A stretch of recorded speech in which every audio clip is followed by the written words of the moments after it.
জি, আসসালামু আলাইকুম, সবাইকে স্বাগত জানাচ্ছি আমাদের আজকের ক্লাসে।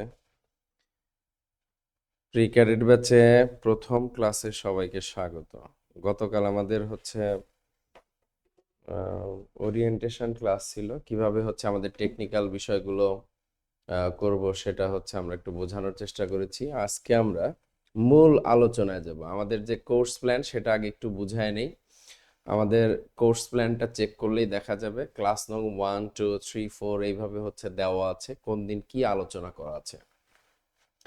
1 নম্বর ক্লাসে যদিও আজকে সেন্টেন্স নিয়ে আলোচনা আছে এবং সাবজেক্ট অবজেক্ট কমপ্লিমেন্ট নিয়ে আলোচনা করা আছে, ওই পর্যন্ত আমি যাইতে পারবো কিনা জানি না। এর আগে বেশ কিছু আলোচনা দরকার, সেই জন্য সেই আলোচনা শেষ করে যদি যেতে পারি যাব, না হলে নেক্সট ক্লাসে শুরু হবে সেন্টেন্স নিয়ে আলোচনা, সাবজেক্ট অব দ্য কমপ্লিমেন্ট নিয়ে। ওকে, এর সাথে তোমরা খেয়াল করলে দেখবা এই জায়গায় তোমাদের কনজুগেশন অফ ভার্ব সিওভি লেখা, কনজুগেশন অফ ভার্ব দেওয়া আছে, মুখস্থ আইটেম, তাই না? সেই কনজুগেশন অফ ভার্বটা কোথায় পাবা? ওই যে সিস্টেমে ঢুকলেই তুমি দেখবা যে ইংলিশ লেকচার শিট, সেখানে ঢুকলেই কনজুগেশন অফ ভার্বের যে শিটটা আছে সেখান থেকে তোমাদের মুখস্থ করতে হবে প্রেজেন্ট ফর্ম, পাস্ট পার্টিসিপল এবং বাংলা অর্থ। এগুলো কেন পড়বা, কি উপকারে আসবে, সেই জিনিসগুলো বিস্তারিত আলোচনার সামনে করব এবং পরবর্তীতে তোমরা নিজেরাই টের পাবা যে এটা আমাদের কোন কাজে লাগবে এবং কেন এটা ইম্পর্ট্যান্ট। তো সেটা আমরা টের পাবো হচ্ছে পরে। তারপরে বলে রাখি, এক একটা মুখস্থ আইটেমের এক এক কাজ। যদি এই মুখস্থ অংশটাকেও গাফিলতি করো, মুখস্থ অংশটা তুমি যদি মুখস্থ না করে সেটা হচ্ছে ছেড়ে দাও, থাক আজকেরটা আজকে না করে আগামীকাল করব, তাহলে কিন্তু তাকে শুধু গ্রামার দিয়ে, ইংলিশ গ্রামার দিয়ে চলে না। শুধু গ্রামার দিয়ে ইংলিশ চলে না।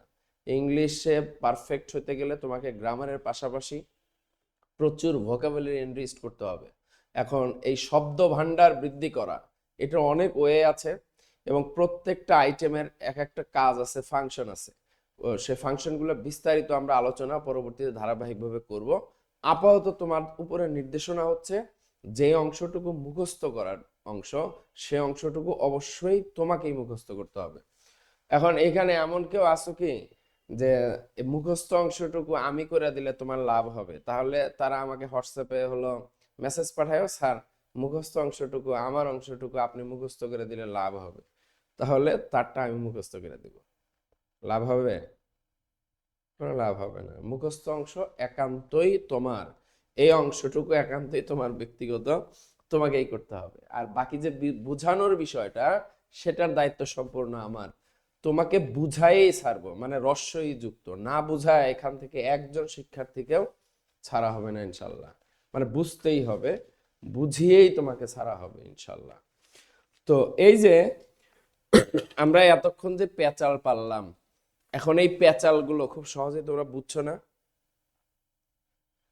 কেন সহজেই বুঝতে পারছো? কারণ হচ্ছে আমি আমার নিজের ভাষায় কথা বলছি, মাতৃভাষা, যেটাকে ইংলিশে ফার্স্ট ল্যাঙ্গুয়েজ বলা হয়। আমি আমার মাতৃভাষা বাংলা, তোমারও মাতৃভাষা বাংলা হওয়ার কারণে আমি বাংলা খুব দ্রুত বলতে পারতেছি, তুমিও খুব সহজেই এই দ্রুত বলা সত্ত্বেও বুঝতে পারতেছো। এখন আমি এই কথাগুলো যদি স্প্যানিশ ভাষায় বলতাম, কিংবা ম্যান্দারিন ভাষায় বলতাম, অথবা অ্যারাবিক ভাষায় বলতাম, তাহলে তোমরা কেউ এটা বুঝতে পারতে না। আর দ্বিতীয়ত হচ্ছে আমিও এত দ্রুত বলতে পারতাম না।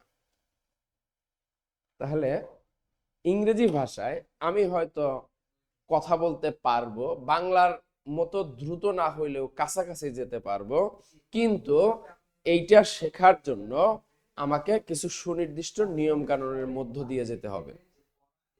অর্থাৎ একজন মানুষের যে ফার্স্ট ল্যাঙ্গুয়েজ, প্রথম যে ভাষাটা, মাতৃভাষা, এই মাতৃভাষা ছাড়া পৃথিবীর যে কোনো সেকেন্ড ল্যাঙ্গুয়েজ শিখতে গেলে তোমাকে কিছু সুনির্দিষ্ট নিয়ম কানুন পড়ে, জেনে, বুঝে তারপরে হচ্ছে এটা আয়ত্ত করতে হবে। যেহেতু আমরা এখন ইংরেজি ভাষা শিখব, স্বাভাবিকভাবে ইংরেজি ভাষাটা শেখার জন্য আমাকে কি করতে হবে? একইভাবে কিছু নিয়ম কানুন জানতে হবে। এই নিয়ম কানুনকে গ্রামার বলা হয়। এই নিয়ম কানুনগুলোকে কি বলা হয়? গ্রামার বলা হয়। তাহলে আমরা ইংরেজি গ্রামার নিয়ে আলোচনা করব। তার আগে আরো একটা কথা বলি। যেমন আমার বাড়ি হচ্ছে টাঙ্গাইলে, আবার অনেকের বাড়ি চট্টগ্রামেও আছে, কারো কারো বাড়ি হয়তো সিলেট আছে।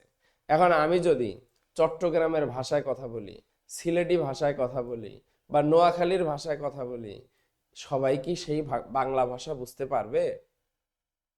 আমি যদি বলতাম এখন আয় এক্কিনে এক্কিনে কথা কইতে হাঁটতাম, এক্কিনে এক্কিনে হাঁটতে হাঁটতাম, আই মাই আই রে বিজ্ঞুন ইকাইতো, ইয়া তোর বাপ ইয়া তোর মা, এইভাবে বললে সবাই বুঝতো? কিংবা তোমার তোমার বাসা সিলেট বলে সেই সিলেটি ভাষায় তুমি পরীক্ষার খাতায় লেখা শুরু করলা, এই লেখা দেখে স্যার হেসে হেসে তোমাকে নম্বর বেশি দিবে? তাহলে কি বোঝা গেল? একটা ভাষার আঞ্চলিক একটা রূপ আছে, সেই রূপে লেখা যাবে না। পরীক্ষার খাতায় কোন রূপটা লিখতে হবে? শুদ্ধ রূপ, যেটাকে বাংলায় বলা হয় প্রমিত বাংলা। প্রমিত বাংলা। তাহলে ভাষার দুটো রূপ আসছে, একটা প্রমিত আর একটা হচ্ছে আঞ্চলিক, যেটাকে অন্য নামে বলা হয় উপভাষা। ইংরেজিতেও ইংরেজিতেও এরকম দুটো ফর্ম আছে, খাতা কলম রেডি করে ফেলবে এখন সবাই। ইংরেজিতেও এরকম দুটো ফর্ম আছে, যার একটাকে বলে হচ্ছে স্ট্যান্ডার্ড ইংলিশ, আর একটা হচ্ছে ডায়ালেক্ট। একটা স্ট্যান্ডার্ড আর একটা হচ্ছে ডায়ালেক্ট। খাতা কলম রেডি করে ফেলবো। আমরা যা পড়াবো এখানে, যা লিখবো এখানে, প্রথম কাজ হচ্ছে রাফ খাতায় এখন তুলে ফেলা। লেখা একটু হিবিজিবি হলে অসুবিধা নাই, কিন্তু তাল মিলিয়ে লিখে ফেলা।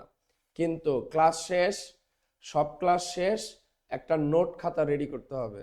নোট খাতা এই লেখাগুলোই আবার তুলে ফেলতে হবে। তুমি নিশ্চিত থাকো, এইখানে যা আলোচনা হবে বাংলাদেশের কোনো একক বইতে পাবা না কিচ্ছু।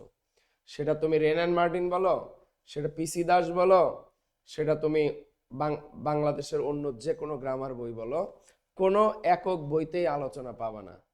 এইখানে মূলত আমরা সবাই যুক্ত হয়েছি, আমাদের একটা স্বপ্ন হচ্ছে আমরা ক্যাডেট কলেজ ভর্তি পরীক্ষায় নেক্সট ইয়ারে অংশগ্রহণ করব, মানে পরবর্তী বছর ক্যাডেট কোচিং করে। তার আগে ইংলিশ এবং গণিতের বেসিকটা মজবুত করা। এখন এই ইংলিশ এবং গণিতের বেসিক দেওয়ার সময় আমরা তোমাদের স্কুলের যে বোর্ড বই ক্লাস 5-এর, সেই বোর্ড বইটাও শেষ করে ফেলবো। এর ফাঁকে তোমাদের হচ্ছে কিছু বেসিক গ্রামার আলোচনা করা হবে। এগুলো ছাড়া তুমি তোমাদের স্কুলে ফার্স্ট বইও বুঝবা না। মানে এই বছর ক্লাস 5-এর বই বেশ স্ট্যান্ডার্ড করছে, তোমরা যারা বই দেখছো তারা জানো। নর্মালি এই আগের নর্মালি যেই বিশেষ করে প্রত্যন্ত অঞ্চলের টিচারদের এই বই পড়ানো খুব কঠিন হয়ে যাবে এবছর ক্লাস 5-এর যে বইটা করছে আর কি। তাহলে কি বলতেছিলাম, নোট খাতায় যেন আমরা সব তুলে ফেলি, এখান থেকে নিয়ে নোট খাতা তুলে ফেলি। এই লেখাটা যদি কেউ না বোঝো কোনো সমস্যা নাই, এই লেখাটাই আবার ক্লাস শেষে তোমাদের হোয়াটসঅ্যাপ গ্রুপে বোর্ড নোট দেওয়া হবে, যেটা চকচকা থাকবে লেখা। হ্যাঁ, আমি এখনই কারো প্রশ্ন নিচ্ছি না, তাবিবুর আলম, প্রশ্ন পরে নিব, আগে একটু লেকচারটা গুছায় নেই, হ্যাঁ, তারপর প্রশ্ন নিব সবার। তোমাদের মাঝে মধ্যে ডিস্টার্ব করবো, আমার লেকচারের পাশাপাশি মাঝে মধ্যে আমার কাশি ডিস্টার্ব করবে তোমাদের। আমি বেশ ঠান্ডা ঠান্ডা এবং অসুস্থতায় ভুগতেছি, সেজন্য তোমরা কেউ বিরক্ত বোধ করো না। হ্যাঁ, আমার কথা বলতে কষ্ট হচ্ছে, বুঝতে পারতেছো তোমরা? তাহলে আমরা কি বলতেছিলাম, ইংরেজিতে দুটো ফর্ম আছে, একটা হচ্ছে স্ট্যান্ডার্ড আর একটা হচ্ছে ডায়ালেক্ট।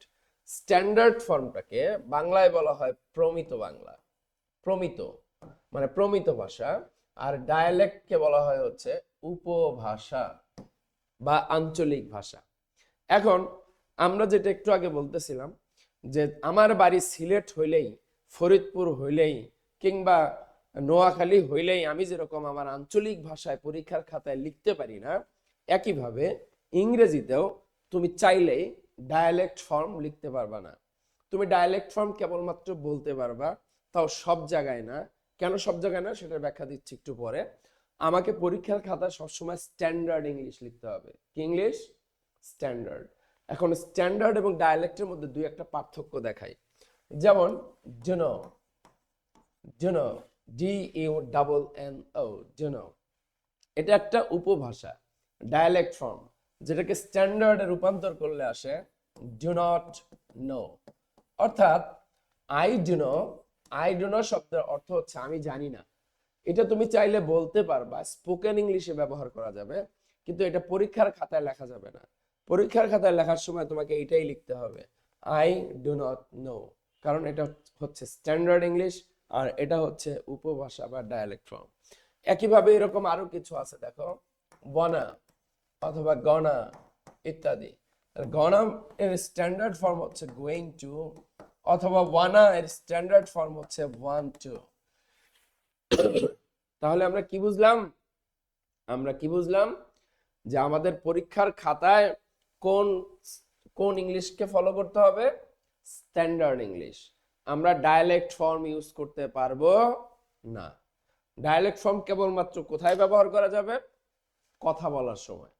এখন কথা বলার সময়ও সব জায়গায় সবভাবে বলা যায় না। ভাষা প্রকাশের দুটো স্টাইল আছে। ভাষা প্রকাশের দুটো স্টাইল আছে। যেমন মনে করো, তুমি যখন তোমার খুবই কাছের বন্ধুর সাথে কথা বলো তখন একটা ঢঙে কথা বলো। আবার যখন তুমি এই তাবিবুর তুমি লোয়ার হ্যান্ড করো, তুমি যদি রেইজ হ্যান্ড করে রাখো সারাক্ষণ তাহলে তো মুশকিল। আমার আলোচনাটা সাজায়নি, যখন প্রশ্ন আসে তখন আবার রেইজ হ্যান্ড করো। আচ্ছা, যখন তুমি তোমার টিচারের সাথে কথা বলো তখন অন্য স্টাইলে কথা বলো। যেমন ধরো তোমার এক গ্লাস পানি প্রয়োজন, এখন তুমি তোমার বন্ধুকে কি বলো? দয়া করে আমাকে এক গ্লাস পানি দেবে। এইভাবে কোনো বন্ধুর কাছে পানি চাও কেউ? বন্ধুকে বলা এক গ্লাস পানি দে তো, না পারলে পারলে জোর করে ধরে নিয়ে আসি, তাই না? যে পানি দে। আর টিচারকে কি এইভাবে বলো? টিচারকে ওই একই কথা বলার সময় বলো যে মিস, টিচার আমাকে দয়া করে এক গ্লাস পানি দেবেন। একই কথা কিন্তু দুটো স্টাইলে বললাম। এই যে খুবই নিকটের বন্ধু বান্ধব, খুবই ঘনিষ্ঠ জনদের সাথে যখন আমরা কথা বলি, কথা বলার সময় আমরা ভাষা প্রকাশে অতটা সতর্ক থাকি না, ভাষাটা বুঝাতে পারলেই হয়েছে। এই স্টাইলটাকে বলা হয় ইনফর্মাল স্টাইল। কোন স্টাইল? ইনফর্মাল। মুখে কথা বলতে হবে, মুখ ভাষা। আমি কিন্তু দেখতেছি সবাইকে, মানে যে কজন ভিডিও অন করছে, যে কজন ভিডিও অন করো নাই তাদের প্রতি আমার অতটা আবেগ আসতেছে না। হ্যাঁ, এই জন্য ক্লাসটা প্রাণবন্ত করার জন্য সবাইকে আহ্বান জানাচ্ছি ভিডিওটা অন রাখার জন্য। অনেকে ওই ঘুম পেরে পেরে ভিডিও দেখে, মানে ক্লাস করে। তাহলে কি বলতেছিলাম যে যখন তুমি ভাষা প্রকাশ করার সময় অতটা সতর্কতা অবলম্বন করো না, ভাষা বুঝাতে পারলেই হয়েছে। এই স্টাইলটাকে বলা হয় ইনফর্মাল স্টাইল। কিন্তু যখন তুমি খুবই সতর্ক থাকো যে কোনো ভুল ত্রুটি হবে কিনা, খুবই বিনয়ের সাথে ভাষা প্রকাশ করো, এই স্টাইলটাকে বলা হয় ফর্মাল স্টাইল। তুমি ডায়ালেক্ট ফর্মটা ফর্মাল স্টাইলেও ব্যবহার করতে পারবা না। ডায়ালেক্ট ফর্মটা কেবলমাত্র ইনফর্মাল স্টাইলে ব্যবহার করতে পারবা। এই কথাটুকু এতক্ষণ যে পেঁচাল পারলাম, এইটুকু কে কে বুঝছো? রেইজ হ্যান্ড করো, ঝটপট ঝটপট। শুধু এই কথাটুকু কে কে বুঝছো যে formal style, informal style, standard, dialect, কোনটা আমরা অনুসরণ করব? স্ট্যান্ডার্ড। এইটুকু কে কে বুঝছো? গুড। লোয়ার হ্যান্ড করে ফেলি সবাই, লোয়ার হ্যান্ড করে ফেলি। এখন দেখো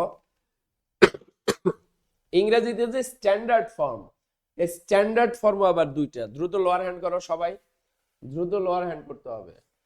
ইংরেজিতে স্ট্যান্ডার্ড ফর্ম দুইটা, অর্থাৎ বিশুদ্ধ ইংলিশ। বিশুদ্ধ ইংরেজিও আবার দুই রকমের। বিশুদ্ধ মানে প্রমিত ইংরেজি ভাষাও দুই রকমের হচ্ছে সবচেয়ে বেশি প্রচলিত, যার একটাকে বলি হচ্ছে ব্রিটিশ ইংলিশ, আর আরেকটার নাম হচ্ছে আমেরিকান ইংলিশ। লিখে ফেলবে কিন্তু, আগেই বলছি, আগেই বলছি লিখে ফেলবো কিন্তু। হ্যাঁ, এগুলো কিন্তু অনেক কাজে আসবে তোমাদের। যখন টেক্সট বইতে যাব তখনই কিন্তু এগুলার আইসা যাবে। টেক্সট বই তোমাদের স্কুলে যেভাবে পড়াবে আমি সেভাবে পড়াবো না। তোমাদের স্কুলে বোর্ড বই যেভাবে পড়াবে আমি সেভাবে পড়াবো না। আমার পড়ার ধরনটা অন্য রকমের আসবে। সেই জন্য খুব মনোযোগ দিয়ে ক্লাস করতে হবে সবাইকে। হ্যাঁ, রিজওয়ান কিছু বলবা? আনমিউট করো, বলো।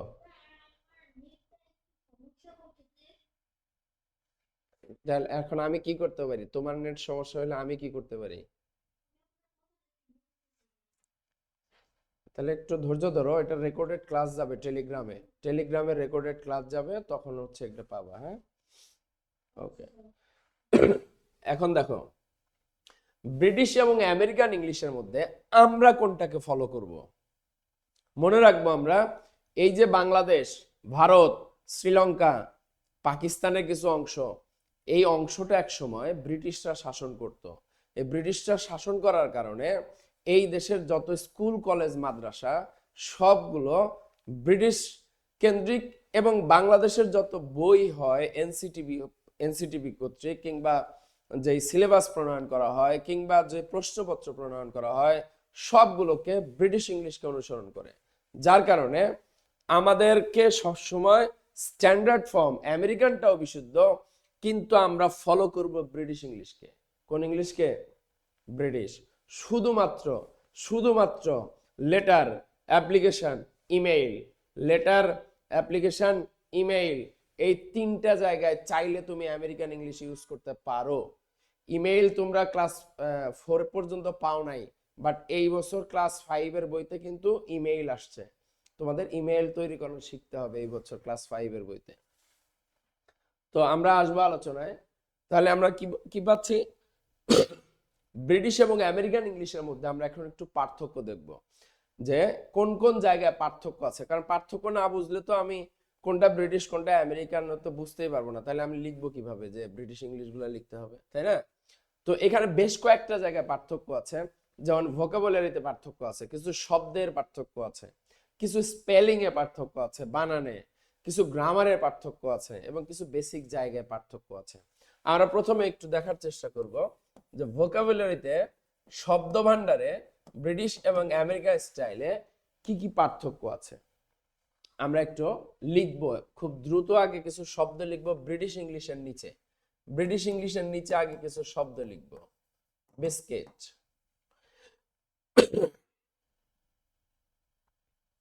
ম্যাড, লিফট, গ্রাউন্ড ফ্লোর, এরপরে হচ্ছে কি ওটাম, তারপরে হচ্ছে টর্চ। ব্রিটিশ ইংলিশের নিচেই তোমরা লিখে যাও, আমি উপরে লিখে নিচ্ছি রাবিশ। তারপরে লিখবো হচ্ছে সিভি, এরপরে লিখবো হচ্ছে হলিডে। ওকে, আমরা এই শব্দগুলো আগে একটু লিখি ব্রিটিশ ইংলিশের সিরিয়ালে, ব্রিটিশ ইংলিশের ঘরে। এখানে যে শব্দগুলো লিখছি এই শব্দগুলো সব ব্রিটিশ ইংলিশ। তাবিবুর আলম, বলো তোমার কি প্রশ্ন? স্যার, আপনাকে যদি আমরা স্ক্রিনে একটু বড়ভাবে দেখতে পেতাম, তার জন্য একটু কিছু বলা যেতে পারে? তো আমি কি করবো? ফোনটাকে ল্যান্ডস্কেপ করো। তুমি কি ফোন খাড়া করে ধরছো? হ্যাঁ, এখন দেখো আমি কি বড় হয়েছি না ছোটই আছি? স্যার, কিন্তু এক সাইডে তো আছে, এই জন্য একটু অসুবিধা হচ্ছে লেখাপড়া করতে।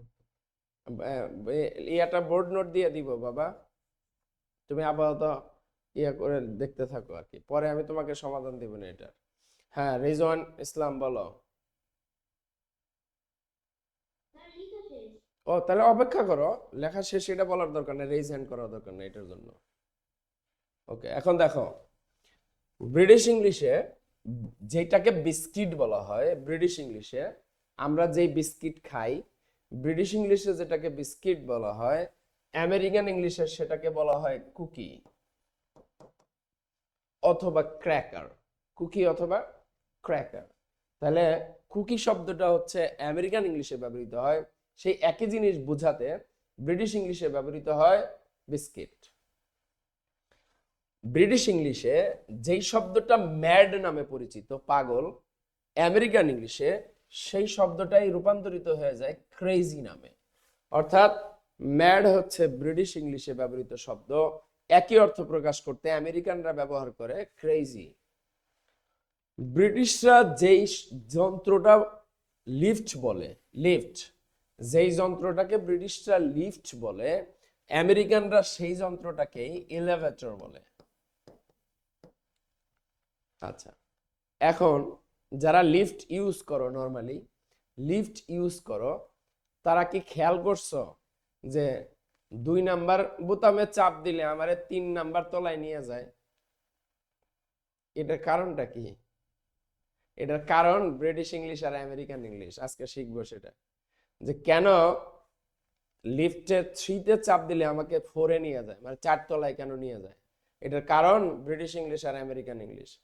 ব্রিটিশ ইংলিশে যেটাকে গ্রাউন্ড ফ্লোর বলে, নিচতলা, ব্রিটিশ ইংলিশে যেটাকে নিচতলার ইংলিশ হচ্ছে গ্রাউন্ড ফ্লোর, আমেরিকান ইংলিশে সেটাকে বলা হয় ফার্স্ট ফ্লোর। ব্রিটিশ ইংলিশে যেটা গ্রাউন্ড ফ্লোর, আমেরিকান ইংলিশে সেটা হয়ে যায় ফার্স্ট ফ্লোর। তাহলে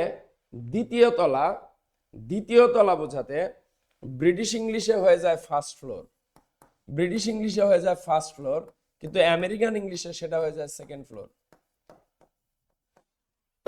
যেহেতু গ্রাউন্ড ফ্লোর মানে আমেরিকান ইংলিশে ফার্স্ট ফ্লোর, তার মানে একটা বাড়বে। গ্রাউন্ড ফ্লোরের পরে ব্রিটিশ ইংলিশে হবে ফার্স্ট ফ্লোর, কিন্তু আমেরিকান ইংলিশে সেটা হয়ে যাবে সেকেন্ড ফ্লোর। তার মানে ব্রিটিশ ইংলিশ অনুসারে ফার্স্ট ফ্লোর মানে সেকেন্ড ফ্লোর, মানে দ্বিতীয় তলা, সেকেন্ড ফ্লোর মানে থার্ড ফ্লোর, যার কারণে লিফটের 2-এ চাপ দিলে আমাকে 3 তলায় নিয়ে যায়, কারণ জি মানে হচ্ছে গ্রাউন্ড, তারপরে first, second, third, fourth, fifth. কথা বুঝাইতে পারছি? এখানে ব্রিটিশ আর আমেরিকানের মধ্যে পার্থক্য আছে। এগুলো আজকে একেবারে নতুন শুনলা, কে কে রেজ হ্যান্ড করো। ও, এর আগে শুনছো তার মানে তোমরা? মাশাআল্লাহ, তাহলে তোমরা অনেক অ্যাডভান্স। মাশাআল্লাহ, ঠিক আছে, লোয়ার হ্যান্ড করো। আমি জিজ্ঞেস করছি হলো এই দোতলায় 2-এ চাপ দিলে 3 তলায় নিয়ে যায়, এটা তো তুমি জানো, কিন্তু এটা যে ব্রিটিশ ইংলিশ আর আমেরিকান ইংলিশ এটা জানো কিনা, এই প্রশ্নটা জিজ্ঞেস করছিলাম। ওকে, ঠিক আছে। এই সিলেটি সুবা, কিছু বলবা নাকি? ওকে, ঠিক আছে, ওকে। দেখো, এরপর শরৎকাল যেটাকে আমরা ঔটাম বলি, ঔটাম, এটা ব্রিটিশ ইংলিশে ব্যবহৃত শব্দ, আমেরিকান ইংলিশে সেটা হয়ে যায় ফল। সেই জন্য দেখবা বিভিন্ন ইউনিভার্সিটিতে বলে ফল সিজনে ভর্তি চলছে, ফল, FALL, ফল। এটা মানে হচ্ছে শরৎকাল, যেটাকে ব্রিটিশ ইংলিশে বলা হয় ঔটাম, আমেরিকান ইংলিশে সেটা হয়ে যায় ফল, FALL, ফল।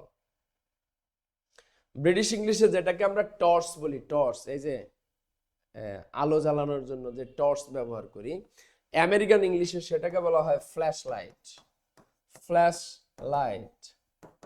আমেরিকান ইংলিশে সেটা হয়ে যায় ফ্ল্যাশ লাইট। ব্রিটিশ ইংলিশে যেটাকে রাবিশ বলি, রাবিশ, রাবিশ মানে কি আবর্জনা, ময়লা, আমেরিকান ইংলিশে সেটাকে বলা হয় গার্বেজ, GARBAGE, গার্বেজ।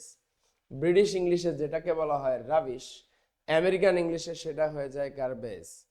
ব্রিটিশ ইংলিশে যেটাকে বলা হয় রাবিশ, আমেরিকান ইংলিশে সেটা হয়ে যায় গার্বেজ। ব্রিটিশ ইংলিশে যেটা সিভি, এটার জায়গা না আমি এই পাশে লিখছি, সিভি, সিভি হচ্ছে কারিকুলাম ভিটাই এর সংক্ষিপ্ত ফর্ম, কারিকুলাম ভিটাই। কারিকুলাম ভিটাই শব্দের মানে হচ্ছে জীবন বৃত্তান্ত, বায়োডাটা। একজন মানুষের সারা জীবনে কে কি করছে এটা সংক্ষেপে যে লেখে যে পৃষ্ঠায়, সেটাকে ইংলিশে সিভি বলা হয়। সিভির পূর্ণ রূপ হচ্ছে কারিকুলাম ভিটাই। এটা একটা ব্রিটিশ ওয়ার্ড, ব্রিটিশ ইংলিশে সিভি শব্দটা ব্যবহৃত হয়। এর আমেরিকান ফর্মটা হচ্ছে রেজুমে, RESUME। বলো। ভিটাই, VITAE, ভিটাই। তাহলে কি বলতেছিলাম, যেটাকে ব্রিটিশ ইংলিশে সিভি বলা হয়, আমেরিকান ইংলিশে সেটাকেই বলা হয় কারিকুলাম ভিটাই। কি বলে, সরি, কি বলে, সেটাকে বলা হচ্ছে রেজুমেই। এটার উচ্চারণটা খেয়াল করো, খুবই ইন্টারেস্টিং, ইংরেজি ভাষা খুবই মজা। RESUME, এটার উচ্চারণ দুইটা, খেয়াল করো। একটা হচ্ছে রিজিউম, রিজিউম শব্দটা কিন্তু যখন উচ্চারণটা রিজিউম হবে তখন এটা ভার্ব হয়ে যাবে, পার্টস অফ স্পিচ চেঞ্জ হয়ে যাবে, এটা ভার্ব হয়ে যাবে, তখন এর অর্থ আসবে পুনরায় চালু করা। যেমন আমরা যখন কোনো ভিডিও অন করি, ভিডিও দেখতেছি, হঠাৎ করে আমরা একটু পজ করি, একটু মানে থামায় ফেলি, ওই জায়গা থেকে আবার যখন চালু করি তখন এটাকে বলা হয় রিজিউম। তখন বানান কিন্তু একই, সেম জিনিস, RESUME, কিন্তু উচ্চারণটা হবে রিজিউম। কিন্তু জীবন বৃত্তান্ত, সিভি, এইটা বোঝাতে আমেরিকানরা যে রিজিউম ব্যবহার করে, এটা উচ্চারণটা রিজিউম না, এটার উচ্চারণ হবে রেজুমেই। উচ্চারণ কি হবে বলো? রেজুমেই, রেজুমেই। হলিডে, হলিডে, আমেরিকান ইংলিশে এটা হয়ে যায় ভ্যাকেশন। হলিডে, আমেরিকান ইংলিশে এটা হয়ে যায় ভ্যাকেশন। হলিডে, আমেরিকান ইংলিশে হয়ে যায় ভ্যাকেশন। হ্যাঁ, 414 কিশালয় বলো।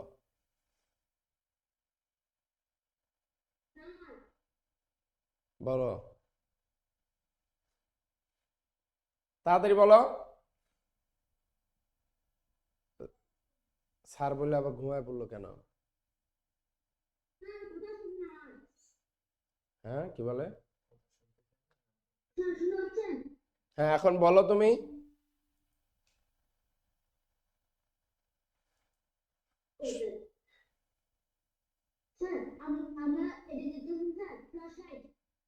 হুম,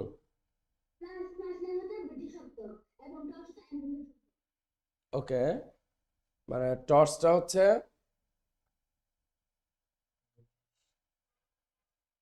কি বলে, তো তো কি লিখছি আমি? আচ্ছা ঠিক আছে, ওটা আমি চেক করে দেখবো, আবার কারেকশন থাকলে কারেকশন দিয়ে দিব, ঠিক আছে। ওকে, আচ্ছা এখন দেখো, এরপরে হচ্ছে এটা গেল ভোকাবুলারির মধ্যে পার্থক্য। একটু চেক করো তো ইয়েতে, গুগলে টর্চ শব্দটা সার্চ দিয়ে, টর্চ এবং ফ্ল্যাশ লাইট। আচ্ছা, এখন যেটা বলতেছিলাম, স্পেলিং এ কিছু পার্থক্য আছে, আমরা সেই স্পেলিং পার্থক্যে আমরা একটু যাব। স্পেলিং পার্থক্য, ব্রিটিশ এবং আমেরিকানে স্পেলিং এ কিছু পার্থক্য আছে, সেই স্পেলিং পার্থক্যগুলো নিয়ে আমরা একটু আলোচনা করব। এতক্ষণ দেখতেছিলাম USA flash light, UK torch, এই কিশলয় বলো, আমরা তো চেক করলাম, ঠিক আছে। তোমাকে কে শেখাচ্ছে আবার পাশ? হ্যাঁ, মানে আমরা যেটা শিখাইছি সেটাই তো ঠিক আছে, তোমাকে আবার নতুন করে কে শেখাচ্ছে?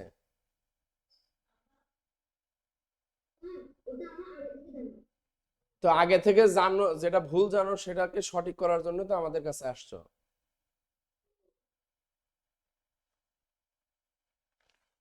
বুঝো নাই? হ্যাঁ, তুমি যেটা ভুল জানতা সেটাকে সঠিক করে নাও এখন থেকে, হ্যাঁ। ওকে, স্পেলিং এর ক্ষেত্রে পার্থক্য একটু দেখি ব্রিটিশ এবং আমেরিকানে। ব্রিটিশ আর আমেরিকানে কিছু স্পেলিং পার্থক্য আছে, একটু বানানগুলো লেখো। CENTRE, METRE, LITRE। এই যে দেখো, আমরা তিনটা শব্দ লিখছি এখানে, কিশোরা তুমি লোয়ার হ্যান্ড করো। এই যে আমরা তিনটা শব্দ লিখছি, centre, metre, litre. Centre, metre, litre, বানানটা খেয়াল করো, বানানটা খেয়াল করো। CENTRE, METRE, LITRE।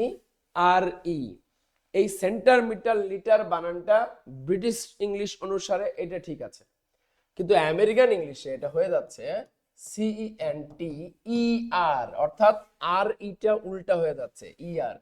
একইভাবে মিটার, METER, লিটার, LITER।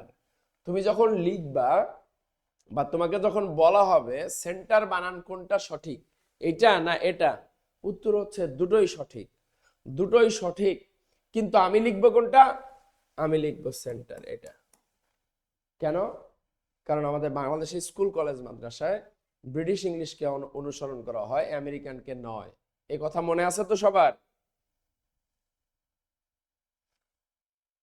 আরে এটা মাথাটাতে নাড়াইও, না হলে তো আমি তোমাদের চেহারা দেখে আমার ভয় ভয় লাগে যে এই 40 মিনিট গলা ভাঙলাম, কেউ কিছু বুঝলো না, তখন তো আমি আর এক বিপদে পড়বো।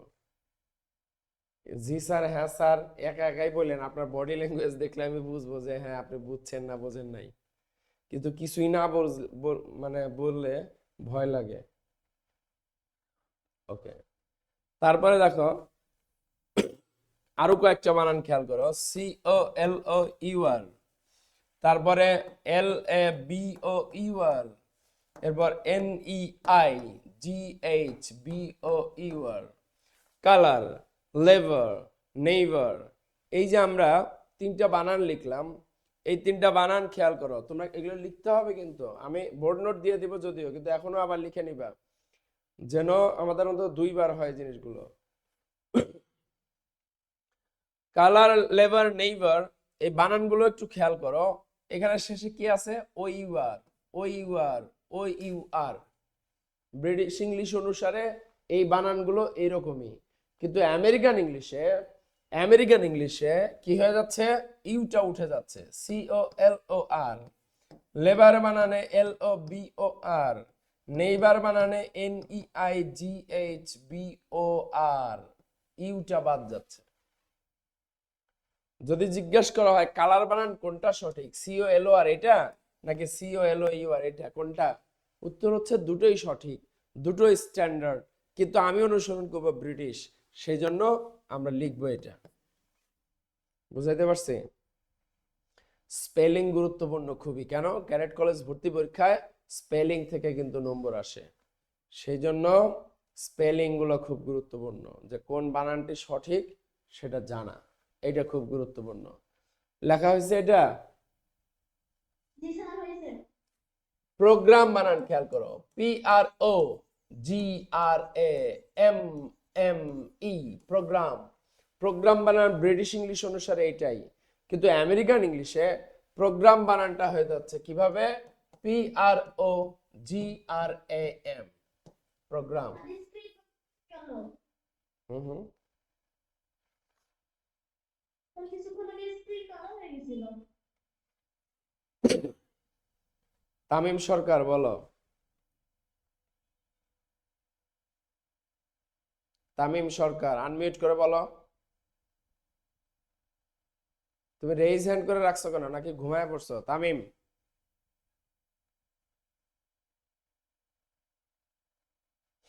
ওকে, তাহলে এই হচ্ছে স্পেলিং এর ক্ষেত্রে পার্থক্য।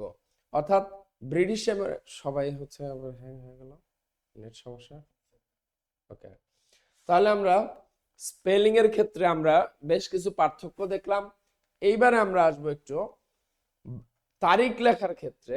ব্রিটিশ এবং আমেরিকান ইংলিশে বেশ কিছু পার্থক্য আছে, সেই পার্থক্যগুলো আমরা একটু দেখার চেষ্টা করবো এখন। তারিখ লেখার ক্ষেত্রে, ডেট লেখার ক্ষেত্রে, আনমিউট করো সব, অল আনমিউট। নেট, এই নেটে তুমি অন্য কাজ করো না বলতো। তারিখ লেখার ক্ষেত্রে ব্রিটিশ এবং আমেরিকানে কিছু পার্থক্য আছে, খেয়াল করো। British, American. বাইরে প্রচন্ড কুয়াশার কারণে ওয়াইফাই গুলো বেশ ডিস্টার্ব করতেছে, সেই জন্য হচ্ছে মাঝে মধ্যে একটু ইয়া হচ্ছে আর কি, মাঝে মধ্যে একটু ডিস্টার্ব করতেছে নেট। প্রচন্ড কুয়াশার কারণে এরকমটা হয় ওয়াইফাই। হ্যাঁ, ব্রিটিশ এবং আমেরিকানের তারিখ লেখার ক্ষেত্রে দেখো খুব ইন্টারেস্টিং একটা পার্থক্য আছে। যেমন ব্রিটিশ ইংলিশে ডেট, মান্থ, ইয়ার এই ফরম্যাটকে অনুসরণ করে তারিখ লেখা হয়, কিন্তু আমেরিকান ইংলিশে উল্টাটা লেখা হয়, প্রথমে মান্থ, এরপর ডেট, তারপর ইয়ার লেখা হয়। এখন আজকের তারিখটা যদি তুমি খেয়াল করো, যেমন আজকের কত তারিখ? 6/1/2026। এই যে লেখাটা লিখলাম, এটা দেখা মাত্রই তোমরা কি বুঝবা? তোমরা বুঝবা হচ্ছে আজকে জানুয়ারি মাসের 6 তারিখ। মানে এই লেখাটা দেখা মাত্রই তোমার মাথায় এটা ছাড়া আর কোনো চিন্তা আসবে না। কেন আসবে না? কারণ হচ্ছে আমাদেরকে ব্রিটিশরা শাসন করছে 200 বছর। 200 বছর শাসন করার কারণে তাদের ভাষা, তাদের কালচার, সেগুলো এখনো আমাদের ব্রেন থেকে বের হয় নাই। মানে ব্রিটিশ ইংলিশকে অনুসরণ করে আমাদের ওই চিন্তাটা চলে আসে। ব্রিটিশ ইংলিশের নিয়ম প্রথমে ডেট, সেই জন্য এই 6 দ্বারা আমরা ডেটকেই বুঝি যে 6 তারিখ। তারপরে মান্থ, 1 দ্বারা আমরা মাসকেই বুঝি জানুয়ারি মাস। এরপরে ইয়ার, ইয়ার মানে তো ইয়ারই।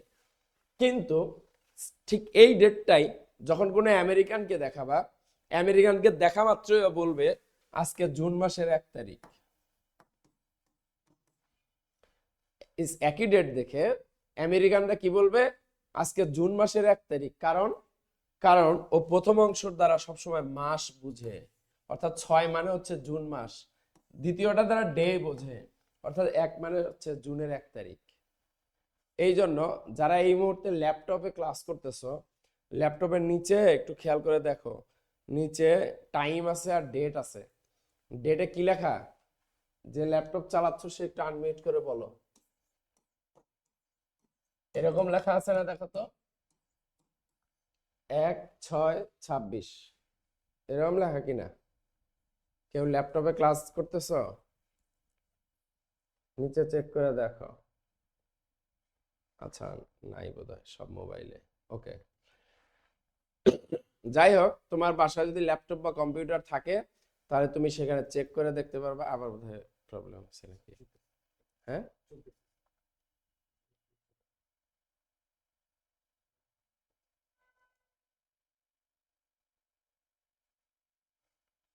হচ্ছে। ওরা সব তো আটকে গেছে।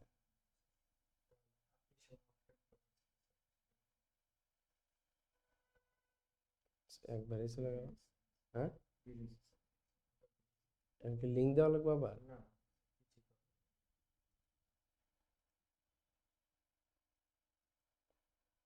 কি যন্ত্রণার মধ্যে, প্রথম দিনে যদি এরকম হয়।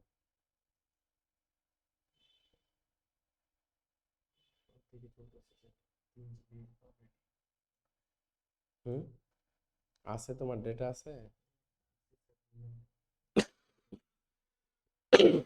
ডেটা আছে কিনা, ডেটা চেক করছো কিনা? আচ্ছা, তারপরে সংসকে বলো প্রয়োজনে বিকাশ থেকে তোমার ইয়া লোড দিতে আমাকে। ওরা, তোমরা কি আমার কথা শুনতে পাচ্ছ? দেখ, কেউ একজন বলো তো যে শুনতে পাচ্ছ কিনা। কেউ একজন আনমিউট করে বলো। আনমিউট। না, মাঝখানে হারায় গেছিলাম। সবাই না, সবাই না, সবাই না, সবাই না, সবাই না, অল মিউট করছো। হ্যাঁ,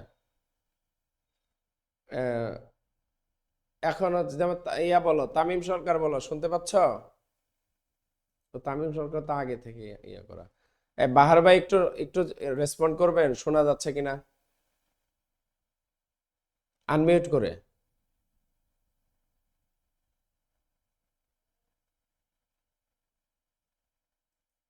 আনমিউট করে। আমি নেট থেকে মাঝখানে চলে গেছিলাম, আমাদের হচ্ছে ওয়াইফাই ডিস্টার্ব দিচ্ছে এই ইয়ার কারণে। নর্মালি আমাদের গত 1 বছরে এরকম হয় নাই, এই যে কুয়াশার কারণে প্রবলেমটা হচ্ছে। ওকে, যদি শুনতে পাও তাহলে আমরা একটু ইয়াটা আগাই। দেখো, যেটা বলতেছিলাম, এই ডেটটাই আমেরিকানরা কি চিন্তা করে। আমেরিকানরা চিন্তা করে আজকে জুন মাসের 1 তারিখ, একই জিনিস দেখে। তাহলে এই বিশাল পার্থক্য কেন হয়? এই বিশাল পার্থক্যর জন্যই আমাদের কিন্তু এই জিনিসগুলো শিখতে হয়। এই জন্য আমরা যখন লেটার অ্যাপ্লিকেশন বা ইমেইল লিখব, আমরা যখন কোনো লেটার অ্যাপ্লিকেশন বা ইমেইল লিখব, তখন আমরা কি বলছিলাম? লেটার অ্যাপ্লিকেশন ইমেইলের ক্ষেত্রে আমরা আমেরিকান স্টাইলকে অনুসরণ করতে পারবো।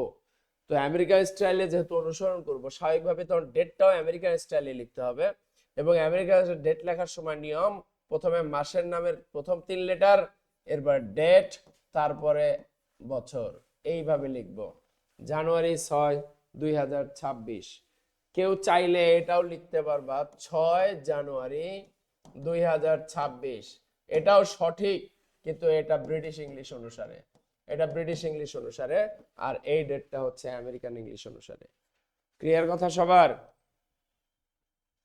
তো এই হচ্ছে মোটামুটি ইংরেজি ভাষার পরিচয়। কি করব, কি করব না, সেই বিষয়গুলো নিয়ে আলোচনা আগামীকাল থেকে ইনশাল্লাহ। আগামীকাল বলতে সপ্তাহে 3 দিন ক্লাস, তো তোমাদের সাথে রবি মঙ্গল বৃহস্পতি দেখা হবে। আবার বৃহস্পতিবার ইনশাল্লাহ তোমাদের সাথে দেখা হবে। সেদিন থেকে তোমাদের ABCD থেকে শুরু হবে, মানে প্রত্যেকটা ব্যাচই, সে বাংলাদেশের সবচেয়ে সেরা ছাত্রী, আমাদের ছাত্র ছাত্রী যাই হোক না কেন, সেটা ভিকারুন্নেসার ফার্স্ট বয় ফার্স্ট গার্ল মানে ফার্স্ট গার্ল কিংবা রাজুকের ফার্স্ট বয় হোক না কেন, সবাইকে আমরা ABCD থেকে শুরু করি। আমরাও তোমাদেরকে নেক্সট ক্লাসে ABCD থেকে শুরু করে কোথায় নিয়ে পৌঁছাবো সেটা শেষ মুহূর্তে গিয়ে তোমরা বুঝতে পারবে। তবে যা পড়ানো হইলো তার নোট খাতায় তুলে রাখতে হবে, সেগুলো ভালোভাবে পড়া কমপ্লিট করে রেডি রাখতে হবে। নেক্সট ক্লাস শুরু হওয়ার আগেই তোমাদেরকে এই পড়াগুলো কিন্তু ধরে নেওয়া হবে আগে, তারপরে মূল আলোচনায় যাব। আমার গলা একদম মানে আটকে আসতেছে। আজকে এই পর্যন্তই। 2 মিনিট বা 1 মিনিট বিরতি দিয়ে আমাদের হচ্ছে গণিত ক্লাস শুরু হবে। ততক্ষণ সবাইকে একটু ধৈর্য ধরে অপেক্ষা করার জন্য আহ্বান জানাচ্ছি।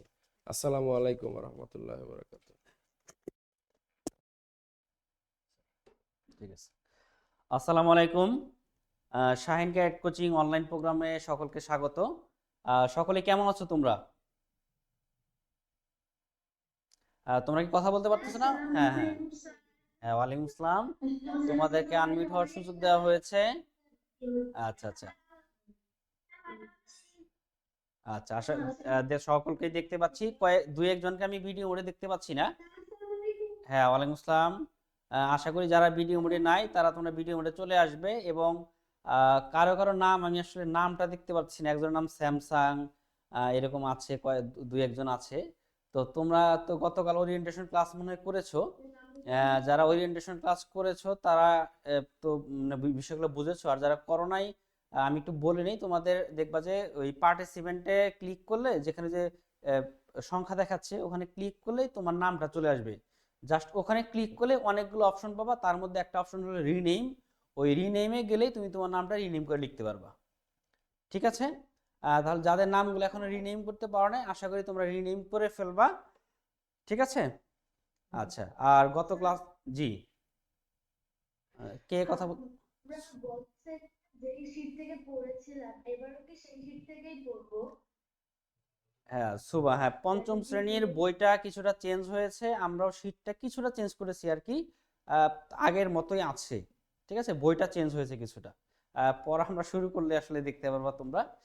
যাই হোক, তো হুম, আচ্ছা ঠিক আছে, হয়েছে, ওকে। আচ্ছা ঠিক আছে, আজকে তাহলে ক্লাস আমি শুরু করতেছি। তোমরা সকলেই আমার পরিচয়টা কালকে শুনেছো, তারপরে হয়তো কালকে দুই একজন ওরিয়েন্টেশন ক্লাসে ছিল না। আমি আমার পরিচয়টা আবার একটু দেই। আমি শাকিল আহমেদ শাওন, তোমরা আমাকে শাওন স্যার বলে ডাকবে। আমি দীর্ঘ 12 বছর যাবৎ শাহিন শিক্ষা পরিবারের সাথে যুক্ত আছি এবং ক্যাডেট প্রোগ্রামের সাথেও যুক্ত আছি। তো তোমাদের প্রি ক্যাডেট ব্যাচের গণিত ক্লাসটা আমি নিব, ক্যাডেট ব্যাচের গণিত ক্লাসটাও আমি নিই। আমরা যারা এখানে অনলাইন ব্যাচে ক্লাস নিচ্ছি তারা অনলাইনেও আছি, সেই সাথে আমাদের ফিজিক্যাল যে শাখা আছে অফলাইন, সেই শাখাতেও কিন্তু আমরা ক্লাস নিচ্ছি। শুধু আমরা অনলাইনের ক্লাস নিই না, অফলাইন ব্যাচেও আমরা এই ক্লাস নিচ্ছি। ঠিক আছে? তো আমাদের এই অনলাইন প্রোগ্রামটা 2025 সালে শুরু করলেও আমাদের কিন্তু ফিজিক্যালি আমরা যারা ক্লাস নিচ্ছি, যে সকল টিচাররা দীর্ঘদিন যাবত, তারাই তোমাদের অনলাইন ব্যাচের সাথে যুক্ত আছি। তো সেই হিসাবে আসলে নতুন বলার সুযোগ নাই, যেহেতু আমরা ওই দীর্ঘদিন যাবত অফলাইন ব্যাচের সাথে যুক্ত আছি। তো আমি তোমাদের প্রি ক্যাডেট ব্যাচের গণিত কোর্সটা আসলে আমি যেভাবে করে সাজিয়েছি, তোমাদেরকে আসলে প্রথমে সেই বিষয়ে আলোকপাত করব। এখানে ম্যাক্সিমামই যারা তোমরা যুক্ত হয়েছে তোমাদের অনেকেরই লক্ষ্য হয়তো ক্যাডেট হওয়া। তো তোমরা ক্যাডেট হওয়ার জন্য আসলে প্রি ক্যাডেট ব্যাচটাতে আগে থেকেই যুক্ত হয়েছো, যাতে ক্যাডেটের জন্য কিছুটা মানে এগিয়ে থাকা যায়। তো এগিয়ে থাকাটা আসলে মূলত পঞ্চম শ্রেণীর বইটাকে বাদ দিয়ে আসলে এগিয়ে থাকা না, আমাদেরকে পঞ্চম শ্রেণীর বইটাকে আগে শেষ করতে হবে। আমাদের ক্যাডেট প্রোগ্রামে তোমরা হয়তো অনেকেই জানো যে সপ্তম শ্রেণীতে ভর্তি নেয়, সেক্ষেত্রে ষষ্ঠ শ্রেণীর বইয়ের উপরে আসলে পরীক্ষাটা হয় মূলত। বাট ষষ্ঠ শ্রেণীর বই বাদে আরো অনেক কিছু আছে, তবে ষষ্ঠ শ্রেণীর বোর্ড বইটা মূলত আগে শেষ করতে হয়। ষষ্ঠ শ্রেণীর বোর্ড বইটা মূলত আগে শেষ করতে হয়, বোর্ড বইয়ের উপরেই অধিকাংশ প্রশ্ন কিন্তু আসে। তো এই ষষ্ঠ শ্রেণীর বোর্ড বইটা যে তোমরা ষষ্ঠ শ্রেণীতে পড়বা, সেজন্য পঞ্চম শ্রেণীতে তোমরা আসলে কি পড়বা? পঞ্চম শ্রেণীতে তোমার যে পড়াশোনাগুলো আছে, তোমার বইয়ে যে পড়াগুলো আছে, সেই পড়াগুলো আগে তোমাকে A to Z কমপ্লিট করতে হবে, কোনো বেসিক যেন এখান থেকে বাদ না পড়ে, বিশেষ করে গণিত এবং ইংরেজির। ঠিক আছে, গণিত এবং ইংরেজির তোমার পঞ্চম শ্রেণীর বইয়ে যে সকল টপিক আছে সেই সকল টপিকের কোনো বেসিক যেন বাদ না পড়ে। তো সেই জন্য পঞ্চম শ্রেণীর বইটাকে আগে শেষ করতে হবে। তো তোমাদের কোর্স প্ল্যানটা আমি পঞ্চম গণিতের ক্ষেত্রে পঞ্চম শ্রেণীর বোর্ড বইটা একদম A to Z শেষ করার চেষ্টা করব। তার পাশাপাশি তোমাদের পঞ্চম শ্রেণীর গণিত বইয়ে কিন্তু জ্যামিতির তেমন আসলে কিছু নাই। তোমরা যারা বই পেয়েছো তারা হয়তো বইটা উল্টাইলেই তোমরা দেখতে পারবা জ্যামিতির আসলে খুব বেশি তেমন কিছু নাই, যেখানে ক্যাডেট কলেজে জ্যামিতি থেকে কিন্তু অনেক প্রশ্ন আসে। তো আমরা বেসিক জ্যামিতি, তোমাদের যে জ্যামিতির বিষয়গুলা পুরো বেসিকটা, জ্যামিতির সম্পূর্ণ বেসিক একদম A to Z, বিন্দু, সরলরেখা, ত্রিভুজ, চতুর্ভুজ, বৃত্ত, সমান্তরাল সরলরেখা, মানে জ্যামিতির ভিতরে যতগুলা পার্ট আছে সবগুলা পার্টের বেসিক বিষয়গুলা তোমাদেরকে শেষ করে দেওয়া হবে এই প্রি ক্যাডেট ব্যাচে। তাতে তোমরা কি হবে, তোমরা গণিতের যে তোমাদের বোর্ড বইটা যখন শেষ হয়ে যাবে, গণিতের বোর্ড বইয়ের যে সকল বেসিকগুলো আছে সেই বেসিকগুলো তোমরা খুব ভালো করে শেষ করলে তোমার ষষ্ঠ শ্রেণীর বইটা পড়া সহজ হবে। আর জ্যামিতিটা আগে থেকেই পড়ে ফেললে ক্যাডেট কলেজ ভর্তি পরীক্ষায় যে জ্যামিতি থেকে অধিকাংশ প্রশ্ন আসে, প্রায় 100 মার্কের ভিতরে 20, 25 বা 30 মার্কও চলে আসে, সেই জায়গাতে তোমরা একটু হলে এগিয়ে থাকবে। ঠিক আছে, আশা করি তোমরা সকলেই বুঝতে পেরেছো। এই জায়গাতে কারো কোনো প্রশ্ন আছে কিনা, আমি যে কথাগুলো বললাম এতক্ষণ এই পর্যন্ত? হ্যান্ড রাইজ করতে পারো, যদি কারো কোনো প্রশ্ন থাকে হ্যান্ড রাইজ করতে পারবে। আচ্ছা, আমার মনে হয় কারো কোনো প্রশ্ন, আচ্ছা তামিম সরকার, হ্যাঁ বলো তুমি কি বলতে চাচ্ছ? স্যার কোনো প্রশ্ন নাই। তাহলে হ্যান্ড রাইজ করছো কেন? প্রশ্ন না থাকলে তো হ্যান্ড রাইজ করা যাবে না। ঠিক আছে, হ্যাঁ সুবা ইসলাম। জ্যামিতির শিটও কি চেঞ্জ হবে? না, জ্যামিতি টার্গেটটাই আছে। হ্যাঁ, সে তুমি ওইটা দেখলেই বুঝতে পারবা। আর একটু ভিডিও মোডে চলে আসো। আচ্ছা, আমরা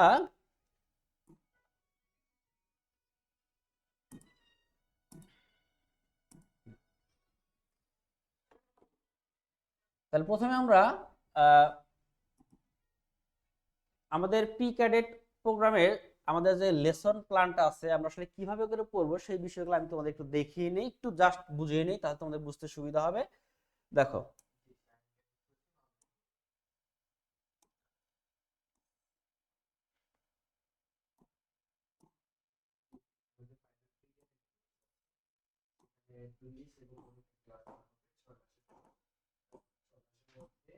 একটু দেখো তোমরা। আচ্ছা,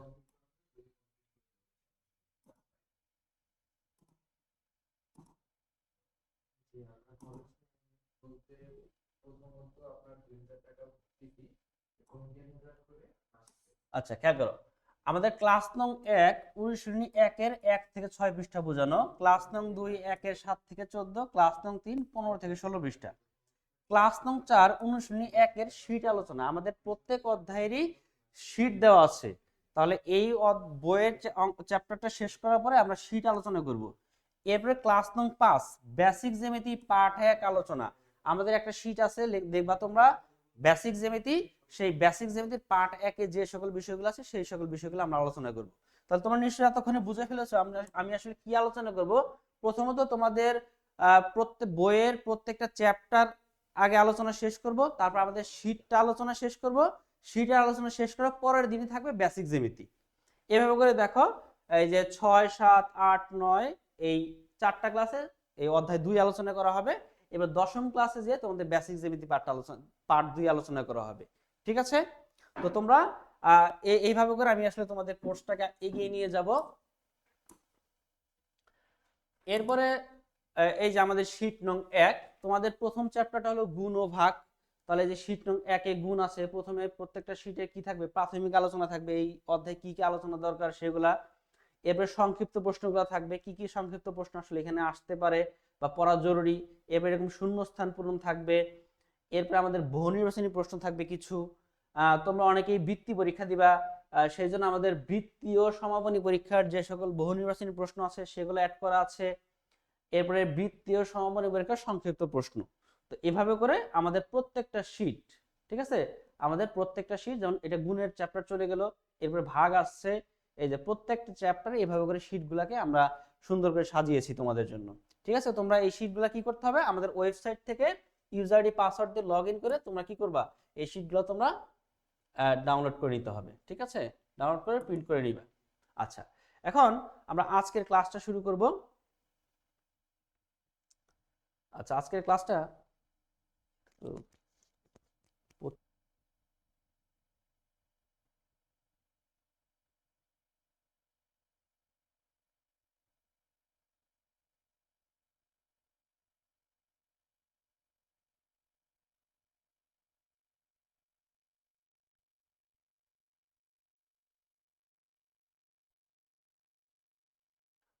আচ্ছা, আমাদের 26 সালের বইটা ওয়েবসাইটে আসলে পাওয়া যায় নাই, বাট 25 সালের বইটা চলে আসছে।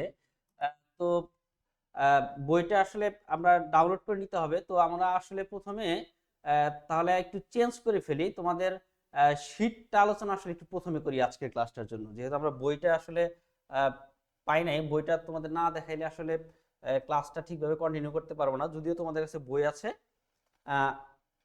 আচ্ছা, আমি তাহলে শীটটা আগে আলোচনা করি। তোমরা একটু মনে রাখো যে শীটটাকে আমরা আগে আলোচনা করেছি, এরপরে তোমাদের আগামী ক্লাস থেকে আমরা বইয়ের আলোচনা চলে যাব। আচ্ছা, প্রথম চ্যাপ্টারটা আমাদের হলো, প্রথম চ্যাপ্টারের নাম হলো গুণ ও ভাগ।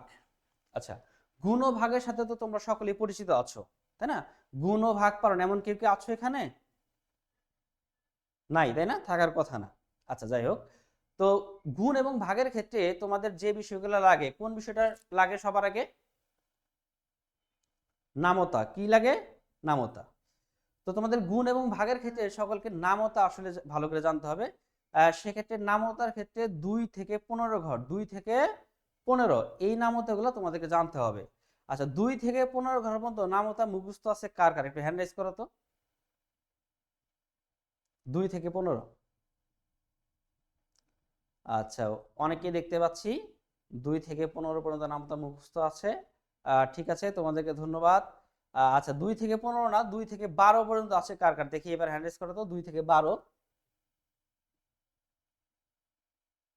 আচ্ছা, অনেকেরই আছে দেখতে পাচ্ছি। বেশ কয়েকজনের 12 পর্যন্ত ক্লিয়ার নাই। আচ্ছা, তোমাদেরকে গুণ এবং ভাগ পাঠতে গেলে মানে ন্যূনতম 15 মতো নামতা পারতে হবে। ঠিক আছে, আসলে গণিত মানেই হলো হিসাব নিকাশ, হিসাব নিকাশ মানেই হলো যোগ বিয়োগ গুণ ভাগ। তো যোগ বিয়োগ তো আসলে সবাই করতে পারে, বাট গুণ এবং ভাগ করতে গেলে কিন্তু আমাদের নামতাটা খুব ভালো করে শিখতে হবে। তো তোমরা যাদের এই যে নামতা 15 ঘর পর্যন্ত শেখা নাই, আমি চাইবো তোমরা এই 1 সপ্তাহের ভিতরে এই 15 ঘর পর্যন্ত নামতাগুলো মুখস্থ করে একদম কি টুটস্থ করে ফেলবে আর কি। ঠিক আছে, যেন বলার সাথে সাথে তোমরা বলে ফেলতে পারো।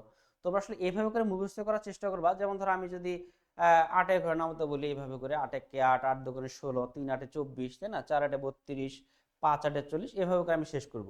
আবার ধরো আমি সবাই তো এভাবে করেই বলে, আমি আরেকভাবে একটু শিখাই যে পিছন দিক থেকে যেন একটু বলে, যেমন 8 10 80, 8 9 72, 8 8 64, 7 8 56, হ্যাঁ, 6 8 48, 5 8 40।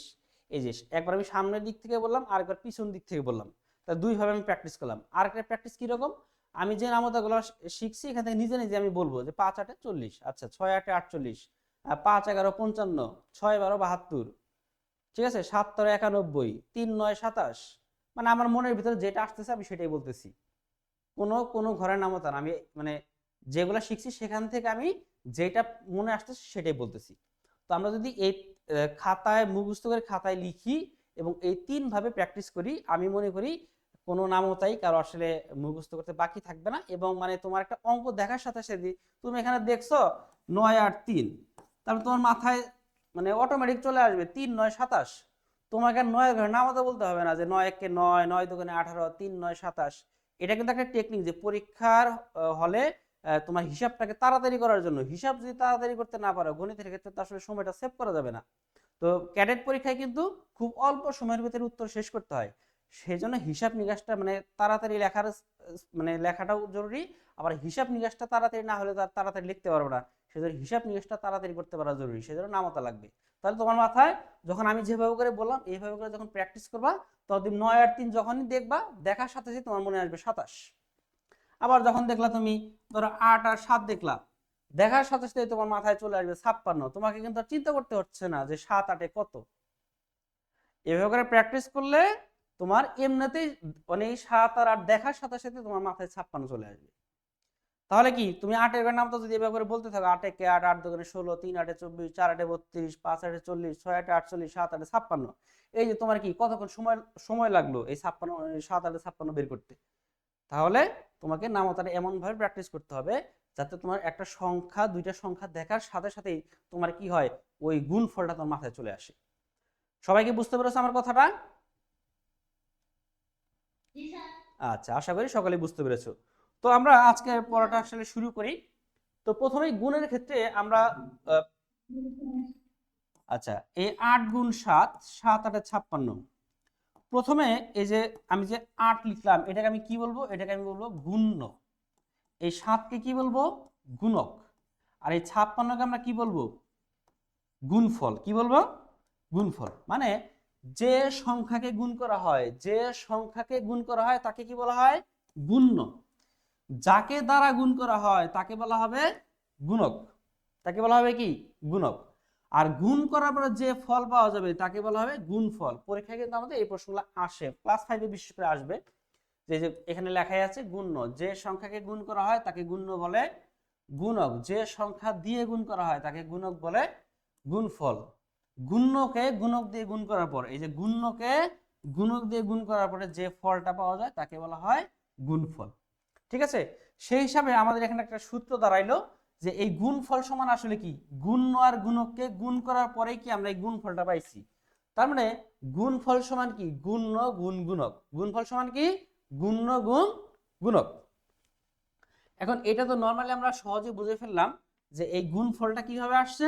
এই গুণ্য আর গুণককে গুণ করার কারণে, গুণ্য আর গুণককে কি করার কারণে? গুণ করার কারণে। সেজন্য গুণফল সমান কি? গুণ্য গুণ গুণক। এখন এই সূত্র থেকেই আমরা আরো দুটা সূত্র বের করে ফেলতে পারি। যেহেতু এটা কি গুণফলের সূত্র, তাহলে আমার গুণের সূত্রও লাগতে পারে, গুণকের সূত্রও লাগতে পারে। পরীক্ষা আমাকে চাইতেই পারে যে তুমি গুণ্য বের করো বা গুণক বের করো। তাহলে সেক্ষেত্রে আমরা সূত্রটা কিভাবে আসলে তৈরি করতে পারি, আমরা এখান থেকে সূত্রটা তৈরি করা আসলে শিখবো।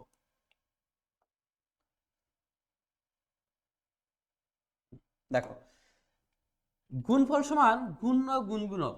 আমি এখন গুণ্য এই গুণকের সূত্র দ্বারা বের করব। তাহলে তোমরা হয়তো 4 করো নাই বা সামনে করবে আর কি। আমি যে জিনিসটা বলতে চাচ্ছি এটা হলো সমান চিহ্ন। কি চিহ্ন? সমান চিহ্ন। আমি যদি সমান চিহ্নের এক পাশ থেকে আরেক পাশে কোনো একটা সংখ্যা বা কোনো একটা অক্ষর বা কিছুকে চেঞ্জ করতে চাই, নিতে চাই, যেমন ধর আমার আছে x + 3 = 5। আমি কি করব? এখান থেকে x এর মানটা বের করব। এই 3 কে তাহলে কি করতে হবে? আমি সমানের ওই পাশে নিয়ে যাব। সমান এই 3 আছে বাম পাশে, আমি নিয়ে যাব ডান পাশে। তাহলে সেক্ষেত্রে এই 3 এর আগে যে চিহ্নটা আছে সেই চিহ্নটা চেঞ্জ হয়ে যাবে। যেমন তাহলে এখানে আছে 5, আমি 5টাকে আগে লিখতে হবে। এখানে আছে কি? +3। এইটা অবশ্যই কি হয়ে যাবে? -3 হয়ে যাবে। কি হয়ে যাবে? -3।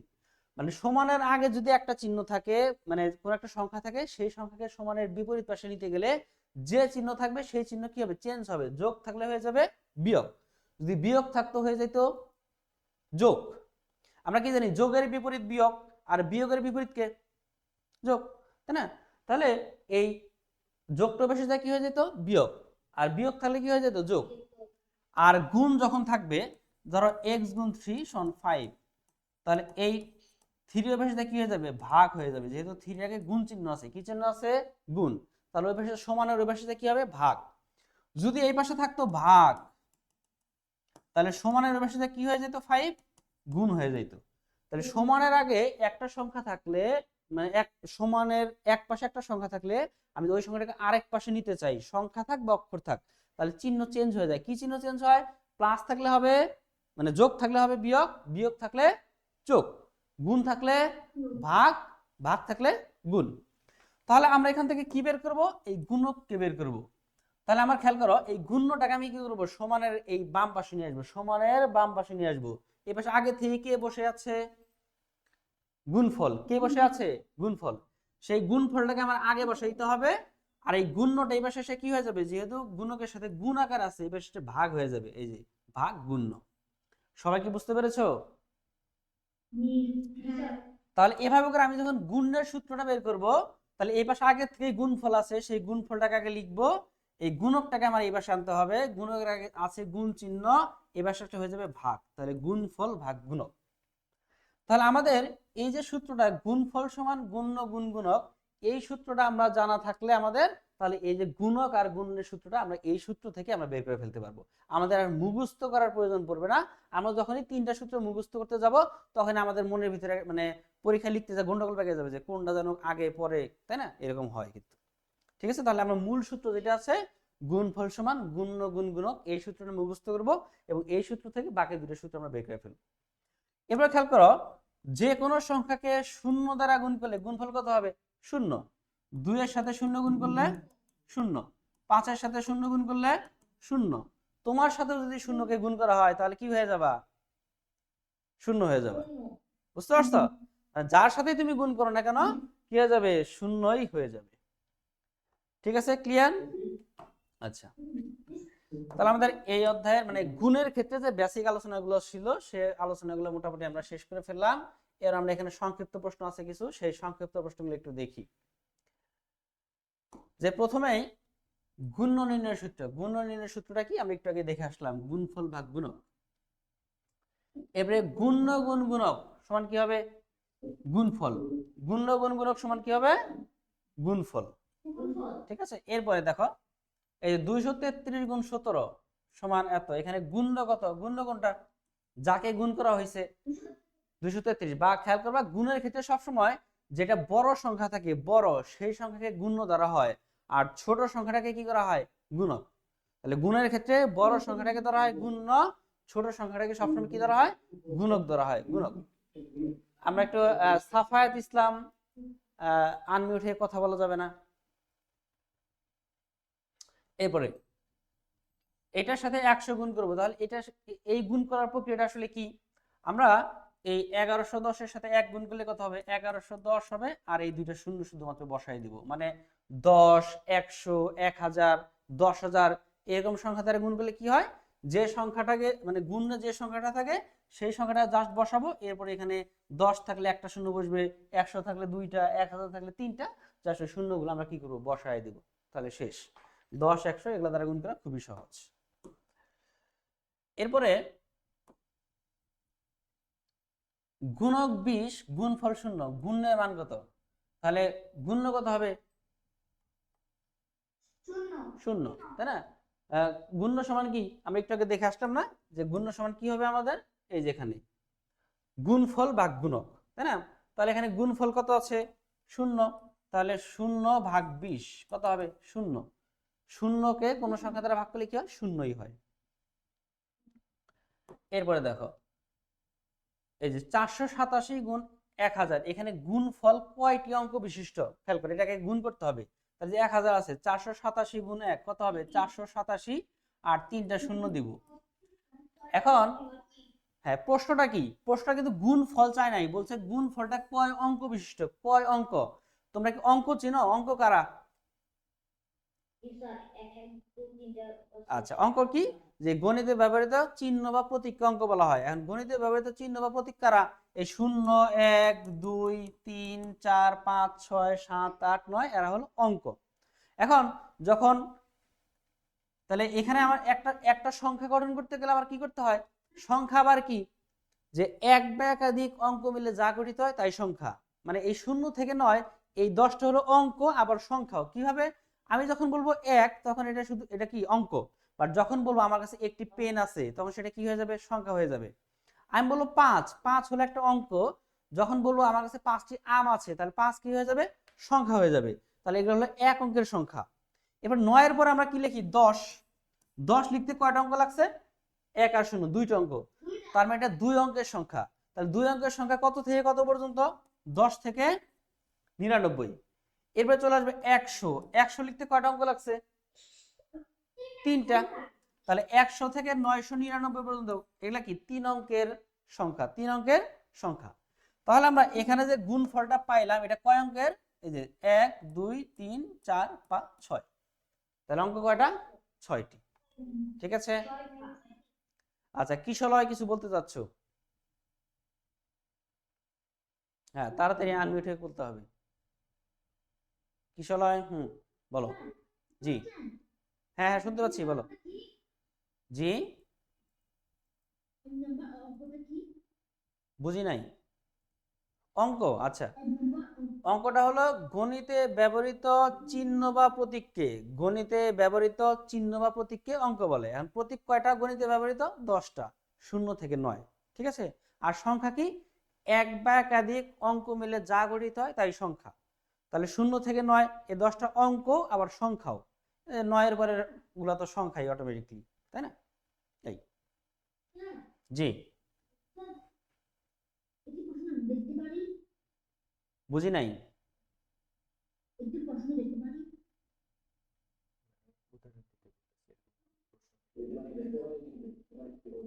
হ্যাঁ বলো, কি উদাহরণ দিতে চাচ্ছ?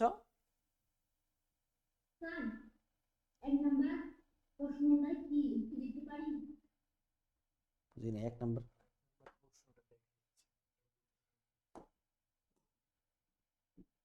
এই 1 নম্বর প্রশ্ন এটা? স্যার আচ্ছা, এটা তো আলোচনা শেষই, এটা তো আর দরকার নাই এখন। এটা শীট তোমাকে তো ওয়েবসাইটে আছেই, তুমি ডাউনলোড করে প্রিন্ট করে নিবা, ঠিক আছে। এগুলো সব তোমাদের ওয়েবসাইটে দেওয়া আছে, ইউজার আইডি পাসওয়ার্ড দিয়ে লগ ইন করলে তুমি সকল শীট পাওয়া যাবে, ঠিক আছে। আচ্ছা, এবার দেখো 7 নাম্বার, সহজ পদ্ধতিতে গুণ করতে গুণনায়ত সমান কত লিখতে হবে? আচ্ছা, হ্যান্ড রাইজ করে রাখো, প্রশ্ন আমি নিব, কথা বলো না।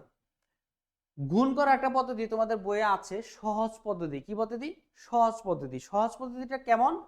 যে এখানে আছে 9990, ধরো আমার এরকম আছে, গুণ আছে যে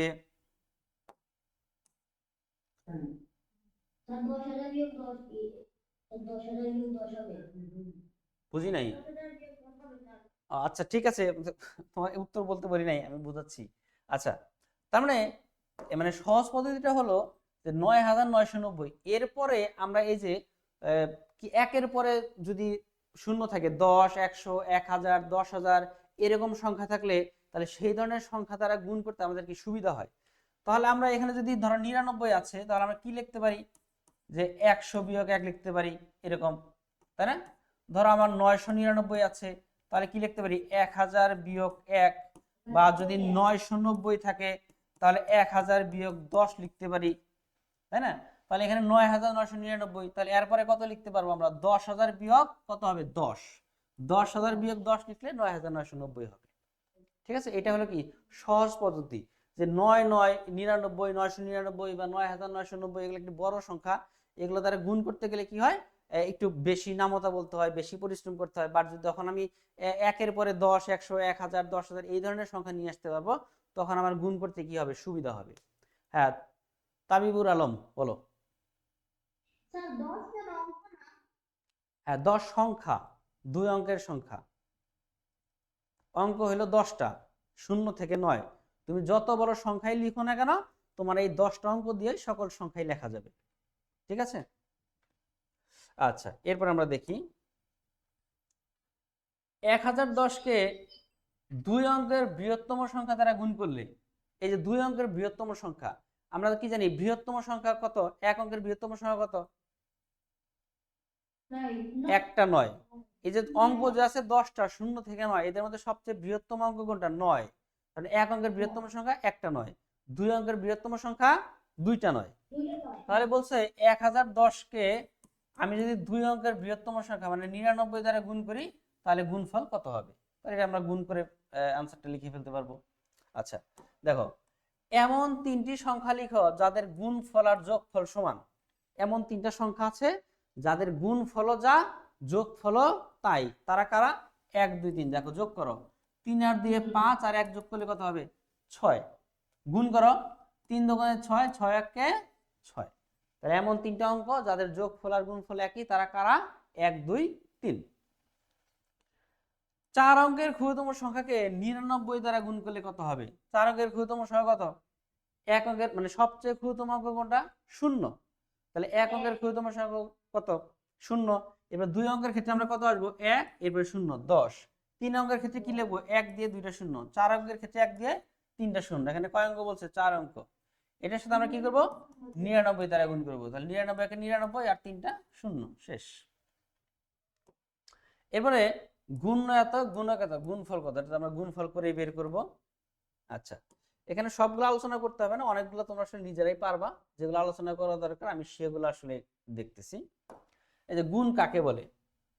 কোন সংখ্যা 2 বা ততোধিকবার যোগ করলে যোগফল কত হয়? ধরো আমি লিখলাম 2 কে আমি 5 বার লিখলাম, 2 কে 5 বার লিখলে যোগফল কত হবে? 10 হবে। তাহলে এখানে 2 কে কতবার যোগ করছি? 5 বার। 2 কে কতবার যোগ করা হয়েছে? 5 বার। তাহলে এটাকে আমি কি লিখতে পারি? 2 গুণ 5, 5 দুগুণে 10। তার মানে কোন সংখ্যা 2 বা ততোধিকবার যোগ করলে, ততোধিকবার 5 বার 10 বার যতবার চাও, যোগ করলে যোগফল কত হয় তার সংক্ষেপে বের করার যে নিয়ম। এখানে আমি 2 কে 5 বার যোগ করছিলাম, একটু বড় হয়েছে কিন্তু বিষয়টা, হিসাবটা, বাট এখানে 2 গুণ 5 অনেক ছোট হয়ে গেছে না? এই যে সংক্ষেপে বের করার যে নিয়মটা সেটাকে বলা হবে গুণ, অথবা যোগের সংক্ষিপ্ত রূপকে গুণ বলা হবে। এখানে সবগুলোকে যোগ করছি, যোগ করে 10 আসছে, এই যোগের যে সংক্ষিপ্ত রূপ সেটা হলো গুণ। ঠিক আছে, এটা আমরা বলতে পারি। এরপরে যে বিষয়গুলো আছে এগুলো তোমরা নিজেরাই পারবা, আমি একটু আগে আলোচনা করে আসছি। এরপরে গুণের বিপরীত প্রক্রিয়া কি? ভাগ। গুণ ও গুণক স্থান বিনিময় করলে কি হবে? ধরো আমি লিখলাম 3 গুণ 2 সমান কত আসবে? 6। আমি এখানে 2 কে আগে দিলাম, 3 কে পরে দিলাম, তাও কত আসলো? 6। হ্যাঁ, তাহলে এখানে কি করছি আমরা? গুণ ও গুণকের স্থান বিনিময় করছি, এটাকে আমরা গুণের বিনিময় বিধি বলা হয়। কি বিধি? গুণের বিনিময় বিধি। ঠিক আছে, তাহলে গুণ আর গুণকের স্থান বিনিময় করলে একই হবে। গুণ গুণ করার সুবিধার্থে কোন সংখ্যাটিকে গুণক ধরা উচিত? সবসময় ছোট সংখ্যাটিকে। গুণফল কখন গুণ অপেক্ষা বড় হবে? গুণফল কখন, মানে এই যে গুণফল যে আছে 6, এটা গুণ্য কত? 3, এর চেয়ে কখন বড় হবে? যখন গুণকটা 1 এর চেয়ে বড় হয়ে যাবে। যদি এখানে 1 আসতো, গুণকটা কত হইতো দেখো তো?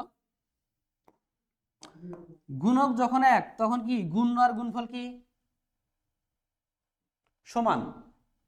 মানে গুণক যখন 1, তখন এই গুণ আর গুণফল কি হয়ে যায়? সমান হয়ে যায়। তাহলে কখন এই গুণফলটা গুণের চেয়ে বড় হবে? যখন এই গুণকটা 1 এর চেয়ে অবশ্যই বড় হবে। 1 এর চেয়ে বড় হলেই গুণফলটা বড় হবে, বাট 1 এর সমান হলে এই গুণফলটা ছোট হয়ে যাবে, মানে সমান হবে গুণের। যদি এই গুণকটা 1 এর ছোট হয় তখন আবার কি হবে? তখন এই গুণফলটা কি এই গুণের চেয়ে ছোট হবে। বুঝতে পারছো বিষয়টা? মানে গুণকে যখন 1 থাকবে, এই গুণ আর গুণফল সমান। গুণকে যখন 1 এর চেয়ে বড়, যেমন 2, তখন কি এই গুণফলটা গুণের চেয়ে বড়। যখন এই গুণকে কি আসবে, ধরো 1 এর চেয়ে ছোট 0.5, তখন গুণ করলে কত আসবে? 3 5 15, এই যে 1.5। তাহলে 3 এর থেকে কি 1.5 ছোট না? তখন কি হয়ে যাবে? এই গুণফলটা গুণের চেয়ে ছোট হয়ে যাবে। আচ্ছা, এরপরে এগুলো সহজ পদ্ধতি। এই যে 999 কে আমরা কি করতে পারি? 1000 বিয়োগ 1 করতে পারি। আচ্ছা, এরপরে আমরা এখানে দেখি এক ব্যক্তির দৈনিক আয় 120 টাকা হলে 1 বছরে তার আয় কত? 1 বছরে কত দিন? 365। জাস্ট আমরা 120 কে 365 দ্বারা গুণ করে দিব। আচ্ছা, এরপরে দেখো কোন সংখ্যাকে 1 দ্বারা গুণ করলে কত হবে? সেই সংখ্যাটি হবে। একটু আগে আলোচনা করে আসলাম। এরপর এখানে খেয়াল করো, 4 3 ফাঁকা ঘরে 1 গুণ 100, এত হলে ফাঁকা ঘরে কোন সংখ্যাটি বসবে? তাহলে এখানে যেহেতু 100 এর সাথে গুণ হয়েছে, এখানে এখানে যে সংখ্যাটা আছে এখানে তো সেই সংখ্যাটা আগে আসবে, তারপরে এই দুইটা শূন্য হবে। তাহলে এখানে কি ভাগফলে 4 3 2 1 আছে, তার মানে এখানেও 4 3 2 একই হবে। তাহলে ফাঁকা ঘরে কত আসবে? 2। আচ্ছা, তাহলে এগুলো তোমরা পারবা। এখানে শূন্য স্থানগুলো আমরা একটু দেখি, যে গুণ্য কোনটা কোনটা কয় নাম্বার? আচ্ছা, বোঝো নাই, ঠিক আছে।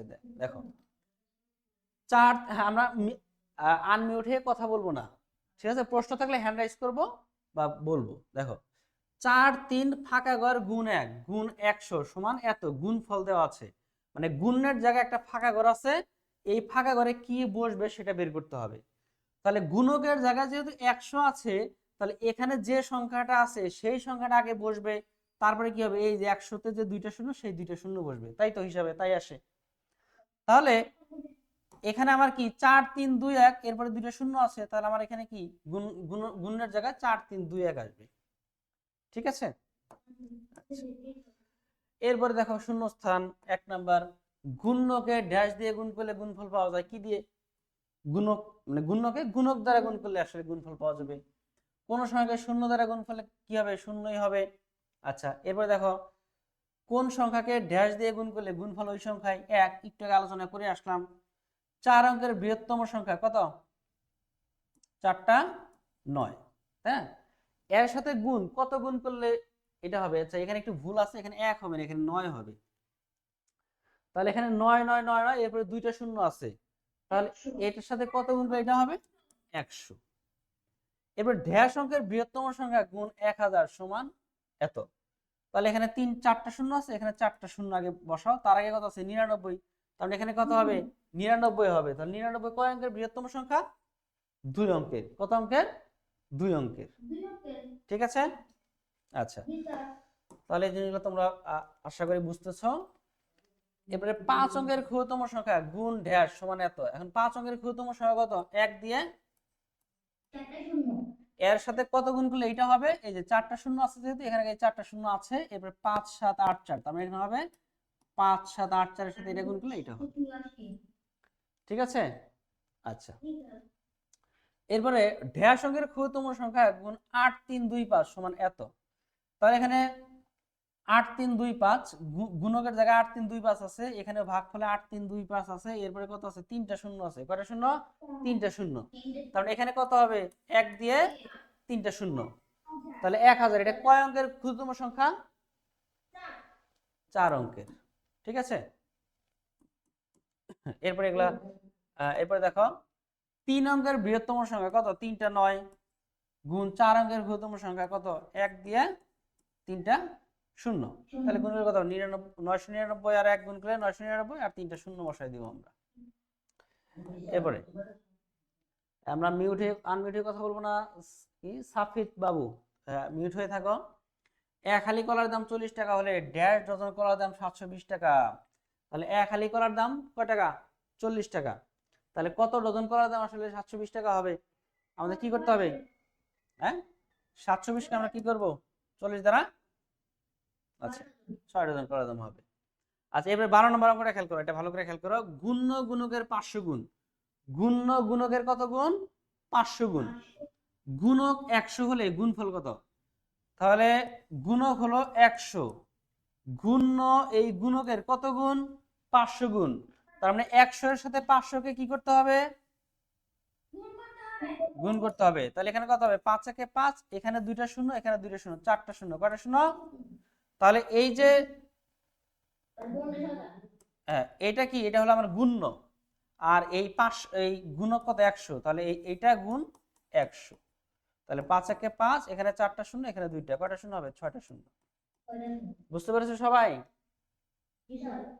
আচ্ছা, এরপরে দেখো বহু নির্বাচনী প্রশ্ন আছে। এখানে আমরা যে পড়াগুলো আসলে আলোচনা করছি বহু নির্বাচনীতে, সেই সকল প্রশ্নগুলো থেকেই প্রশ্ন আছে। ঠিক আছে? তারপরে আমি কয়েকটা এখান থেকে আলোচনা করতেছি যেগুলো তোমাদের হয়তো বুঝতে অসুবিধা হইতে পারে। আচ্ছা, এখানে সবই আসলে আলোচনা মোটামুটি করা হয়েছে। ধরো এটাকে যে আমি করি, সহজ পদ্ধতিতে গুণ করতে এত সমান কত লিখতে হবে? 3010 আছে, তাহলে কি লিখবো? 3000 যোগ 10। ঠিক আছে? 6টি খাতার দাম 32 টাকা, এর দ্বিগুণ সংখ্যক খাতার দাম কত? তাহলে 6 এর দ্বিগুণ কত? 12। তাহলে 6টার দাম আছে, আমার 12টার দাম বের করতে হবে। এই তো, এটা তোমরা পারবা। ঠিক আছে? আচ্ছা, এবার বৃত্তীয় সমাপনীর বহু নির্বাচনীতে কি আছে? যেখানে তো পারার মতোই আছে। দেখো 4 নম্বরটা আমি দেখি, যে একটি দোকানে 30টি সাইকেল আছে, একটি সাইকেলের মূল্য 6500 টাকা। যদি দোকানদার সবগুলো সাইকেল বিক্রি করেন তাহলে তিনি কত টাকা পাবেন? কত টাকা পাবেন? তাহলে কয়টা সাইকেল আছে? 30টা। তাহলে একটি সাইকেলের মূল্য এত টাকা, 30টা সাইকেলের মূল্য 30 কি হবে? গুণ হবে। 30 কি হবে? গুণ। আচ্ছা, এরপরে আচ্ছা, এই অঙ্কগুলো তোমরা পারবা, সমস্যা হবে না আশা করি।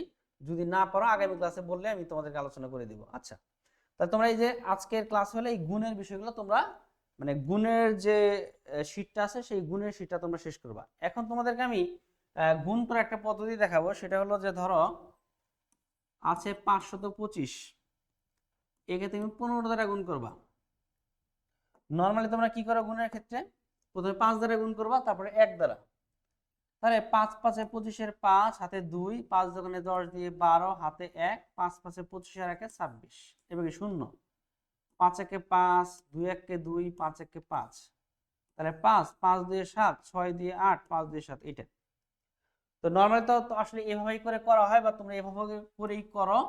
তো আমি আসলে যেভাবে করি সেটা তোমাদেরকে একটু দেখাচ্ছি। আমি যেহেতু 15 ঘরের নামতা জানি, সেক্ষেত্রে আমার জন্য এই গুণ করার ক্ষেত্রে আমাকে এত 3টা লাইন লেখার প্রয়োজন নাই। আমি জাস্ট 15 ঘরের নামতার মাধ্যমে আমি গুণটা করে ফেলতে পারি। কিভাবে করে? যে 15-এর সাথে আমি কি করব, এখানে যেমন কি 5-এর সাথে প্রথমে এই 5 গুণ করছি, তারপরে 2, তারপরে 5। একইভাবে আমি 5-এর সাথে গুণ না করে একবারে 15-এর সাথে গুণ করব। কার সাথে গুণ করব? 15-এর সাথে। 15-এর সাথে 5-কে গুণ করব, 2-কে গুণ করব, 5-কে গুণ করব। তাহলে এই 15-এর সাথে 5, 5 15-এর কত হবে? 75-এর 5, হাতে 7। এর 15-এর সাথে 2, 15 দোকানে 30, আর হাতের সাথে কত? 37-এর 7। এবার কি হাতে 3। এবারে 15-এর সাথে 5, 5 15 75, আর 3 কত? 78। তোমরা কি বুঝতে পেরেছো বিষয়টা আমি কিভাবে করে গুণটা করলাম? যে আমি যেহেতু 15 ঘরের নাম মতো জানি, তাহলে সেক্ষেত্রে আমার যখন গুণ করতে বলবে আমি 15 ধারায় মানে কি একবারে গুণ করে ফেলতে পারবো। বা আমার যখন ডাকের অঙ্ক আসবে, সৃজনশীল প্রশ্ন আসবে, তখন তো আমাকে কি করতে হবে, এই এভাবে করে নিচে নিচে তার লিখবো না, পাশাপাশি লিখবো। তখন পাশাপাশি লিখে জাস্ট আমি যদি নামতা জানি, তাহলে আমি এভাবে করে একবারে খুব সহজে গুণটা করে ফেলতে পারবো। যেমন ধরো আরেকটা গুণ করি, ধরো 765 গুণ 12, আমি 12 দ্বারা গুণ করি, এটাকে পাশাপাশি লিখলাম। তাহলে প্রথমে কি করব, 12 দ্বারা এই 5-কে গুণ করব, এরপর 6-কে গুণ করব, 7-কে গুণ করব। তাহলে 12 দ্বারা প্রথমে 5-কে, 5 12 60 শূন্য, হাতে 6, 6 12 কত? 72, 72-এ কত লিখবো? 72। আর হাতের পাশে হাতের 6-এ কত? 78 হবে। 78-এর 8, হাতে 7। এবার 7 12 84, 84 আর 7-এ কত হবে? 84 6 90, আর 1-এ 91। তোমরা কি বুঝতে পেরেছো আমি গুণটা কিভাবে করলাম? তাহলে আচ্ছা, আমি যেভাবে করে গুণ করলাম, এভাবে করে কেউ কি আগে থেকে গুণ করতে? দেখি হ্যান্ড রাইজ করো তো, যদি করে থাকো। আচ্ছা, হাবিবুর রহমান, ঠিক আছে। আচ্ছা, ফাকিহা, বেশ কয়েকজন হ্যান্ড রাইজ করেছে। ঠিক আছে, তাহলে তার আগে থেকেই পদ্ধতিটা জানে, গুড। আর যারা তোমরা জানতে না, আশা করি তারা বেশ উপকৃত হয়েছে, কারণ এভাবে করে তোমরা, আমি প্রথমে তোমাদের নামতার কথা বলেছি। তাহলে নামতাটা এই কারণে গুরুত্বপূর্ণ যে তোমাদেরকে পরীক্ষা হলে নামতা জানা থাকলে তোমার হিসাব নিকাশের সময়টা সেভ করে দিবে। সেভ করার কারণে তুমি কি করতে পারবা, খুব তাড়াতাড়ি করে অঙ্কটা শেষ করতে পারবা, বা অন্য বিষয়গুলা লেখার জন্য কি করতে পারবা, বেশি সময় দিতে পারবা। তো তোমরা যারা আজকে এই বিষয়টা প্রথম শিখলে, তো তোমরা নিজেরাই বিভিন্ন সংখ্যা কি করবা, আমার মতো করে তোমার যে সংখ্যাটা মনে আসে এরকম সংখ্যা তুমি কি করবা, লিখবা। লিখার পরে নিজে নিজেই একবার 10 দ্বারা, একবার 11, একবার 12, 13, 14, 15 বিভিন্ন ঘরের বিভিন্ন সংখ্যা দ্বারা তুমি কি করবা, এই গুণটা প্র্যাকটিস করবা। ঠিক আছে? তো প্র্যাকটিস করলে দেখবা যে তোমাদের মানে হয়ে গেছে। হয়তো একদিনেই খুব তাড়াতাড়ি পারবা না, বাট প্র্যাকটিসটা করলে তোমাদের আয়ত্তে চলে আসবে। তো তোমাদের তাহলে আজকে আমি কি শিখাইলাম? আজকে তোমাদের হলো যে এই গুণের, তোমাদের যে প্রথম চ্যাপ্টারটা আছে গুণ ও ভাগ, সেই গুণ ও ভাগ চ্যাপ্টারে শুধু গুণটা নিয়ে আলোচনা করেছি। গুণের যে আমাদের শীটটা আছে, সেই শীটে যে সকল প্রশ্নগুলো আছে, তোমরা সেই সকল প্রশ্নগুলো কি করবা, সলভ করবা। এগুলা খাতায় লিখার খুব বেশি প্রয়োজন পড়বে না, কিছু সংজ্ঞা এবং সূত্রগুলো খাতায় লিখবা, বাকিগুলো জাস্ট রাফ আকারে প্র্যাকটিস করলে হবে। লিখতে হবে, পুরোটা না লিখলে জাস্ট রাফ আকারে লিখে প্র্যাকটিস করবা। আর আমি যে শেষে গুণের একটা পদ্ধতি শিখাইলাম, এই গুণের পদ্ধতিটা তোমরা প্র্যাকটিস করবা। ঠিক আছে? তাহলে কারো কোনো প্রশ্ন আছে? লোয়ার হ্যান্ড করে ফেলো যারা হ্যান্ড রাইজ করে আছো। ফাঁকিয়া লোয়ার হ্যান্ড করে ফেলো। আচ্ছা, কারো কোনো প্রশ্ন আছে কিনা? থাকলে হ্যান্ড রাইজ করতে পারো। বাহারুল, হ্যাঁ হ্যাঁ, তোমার কোনো প্রশ্ন আছে? হ্যাঁ, বাহারুল, আনমিউট হয়ে প্রশ্ন করো। এটা মানে তোমার বাবার নাম, তোমার নামটা দিও তাহলে ভালো হয়। হ্যাঁ, প্রশ্ন থাকলে বলো। আনমিউট হয়ে বলো।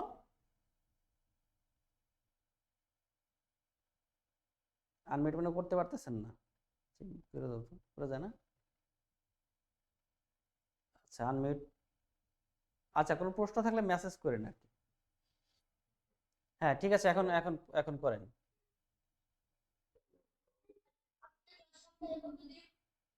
আমাদের ক্লাস সপ্তাহে 3 দিন হবে, রবি মঙ্গল বৃহস্পতি, 8টা 15 থেকে 9টা 45। গণিত এবং ইংরেজি এই 2টা ক্লাসই হবে তোমাদের। আচ্ছা ঠিক আছে। অ্যাড করা হয়েছে না স্যার, জি জি। রাইটকে গ্রুপে অ্যাড করা হয় নাই মনে হয়। আমি ফাইন সিস্টেমের কাছ থেকে একটা লিংক নিয়েছি পরে। আচ্ছা ঠিক আছে, এটা আপনি মেসেজ দিয়েন, ওই কোন নাম্বারটা অ্যাড করবে সেই নাম্বার থেকে মেসেজ দিন, অ্যাড করে দেওয়া হবে। ঠিক আছে, তাহলে আজকে এই পর্যন্তই, আবার পরবর্তী ক্লাসে দেখা হবে। আল্লাহ হাফেজ।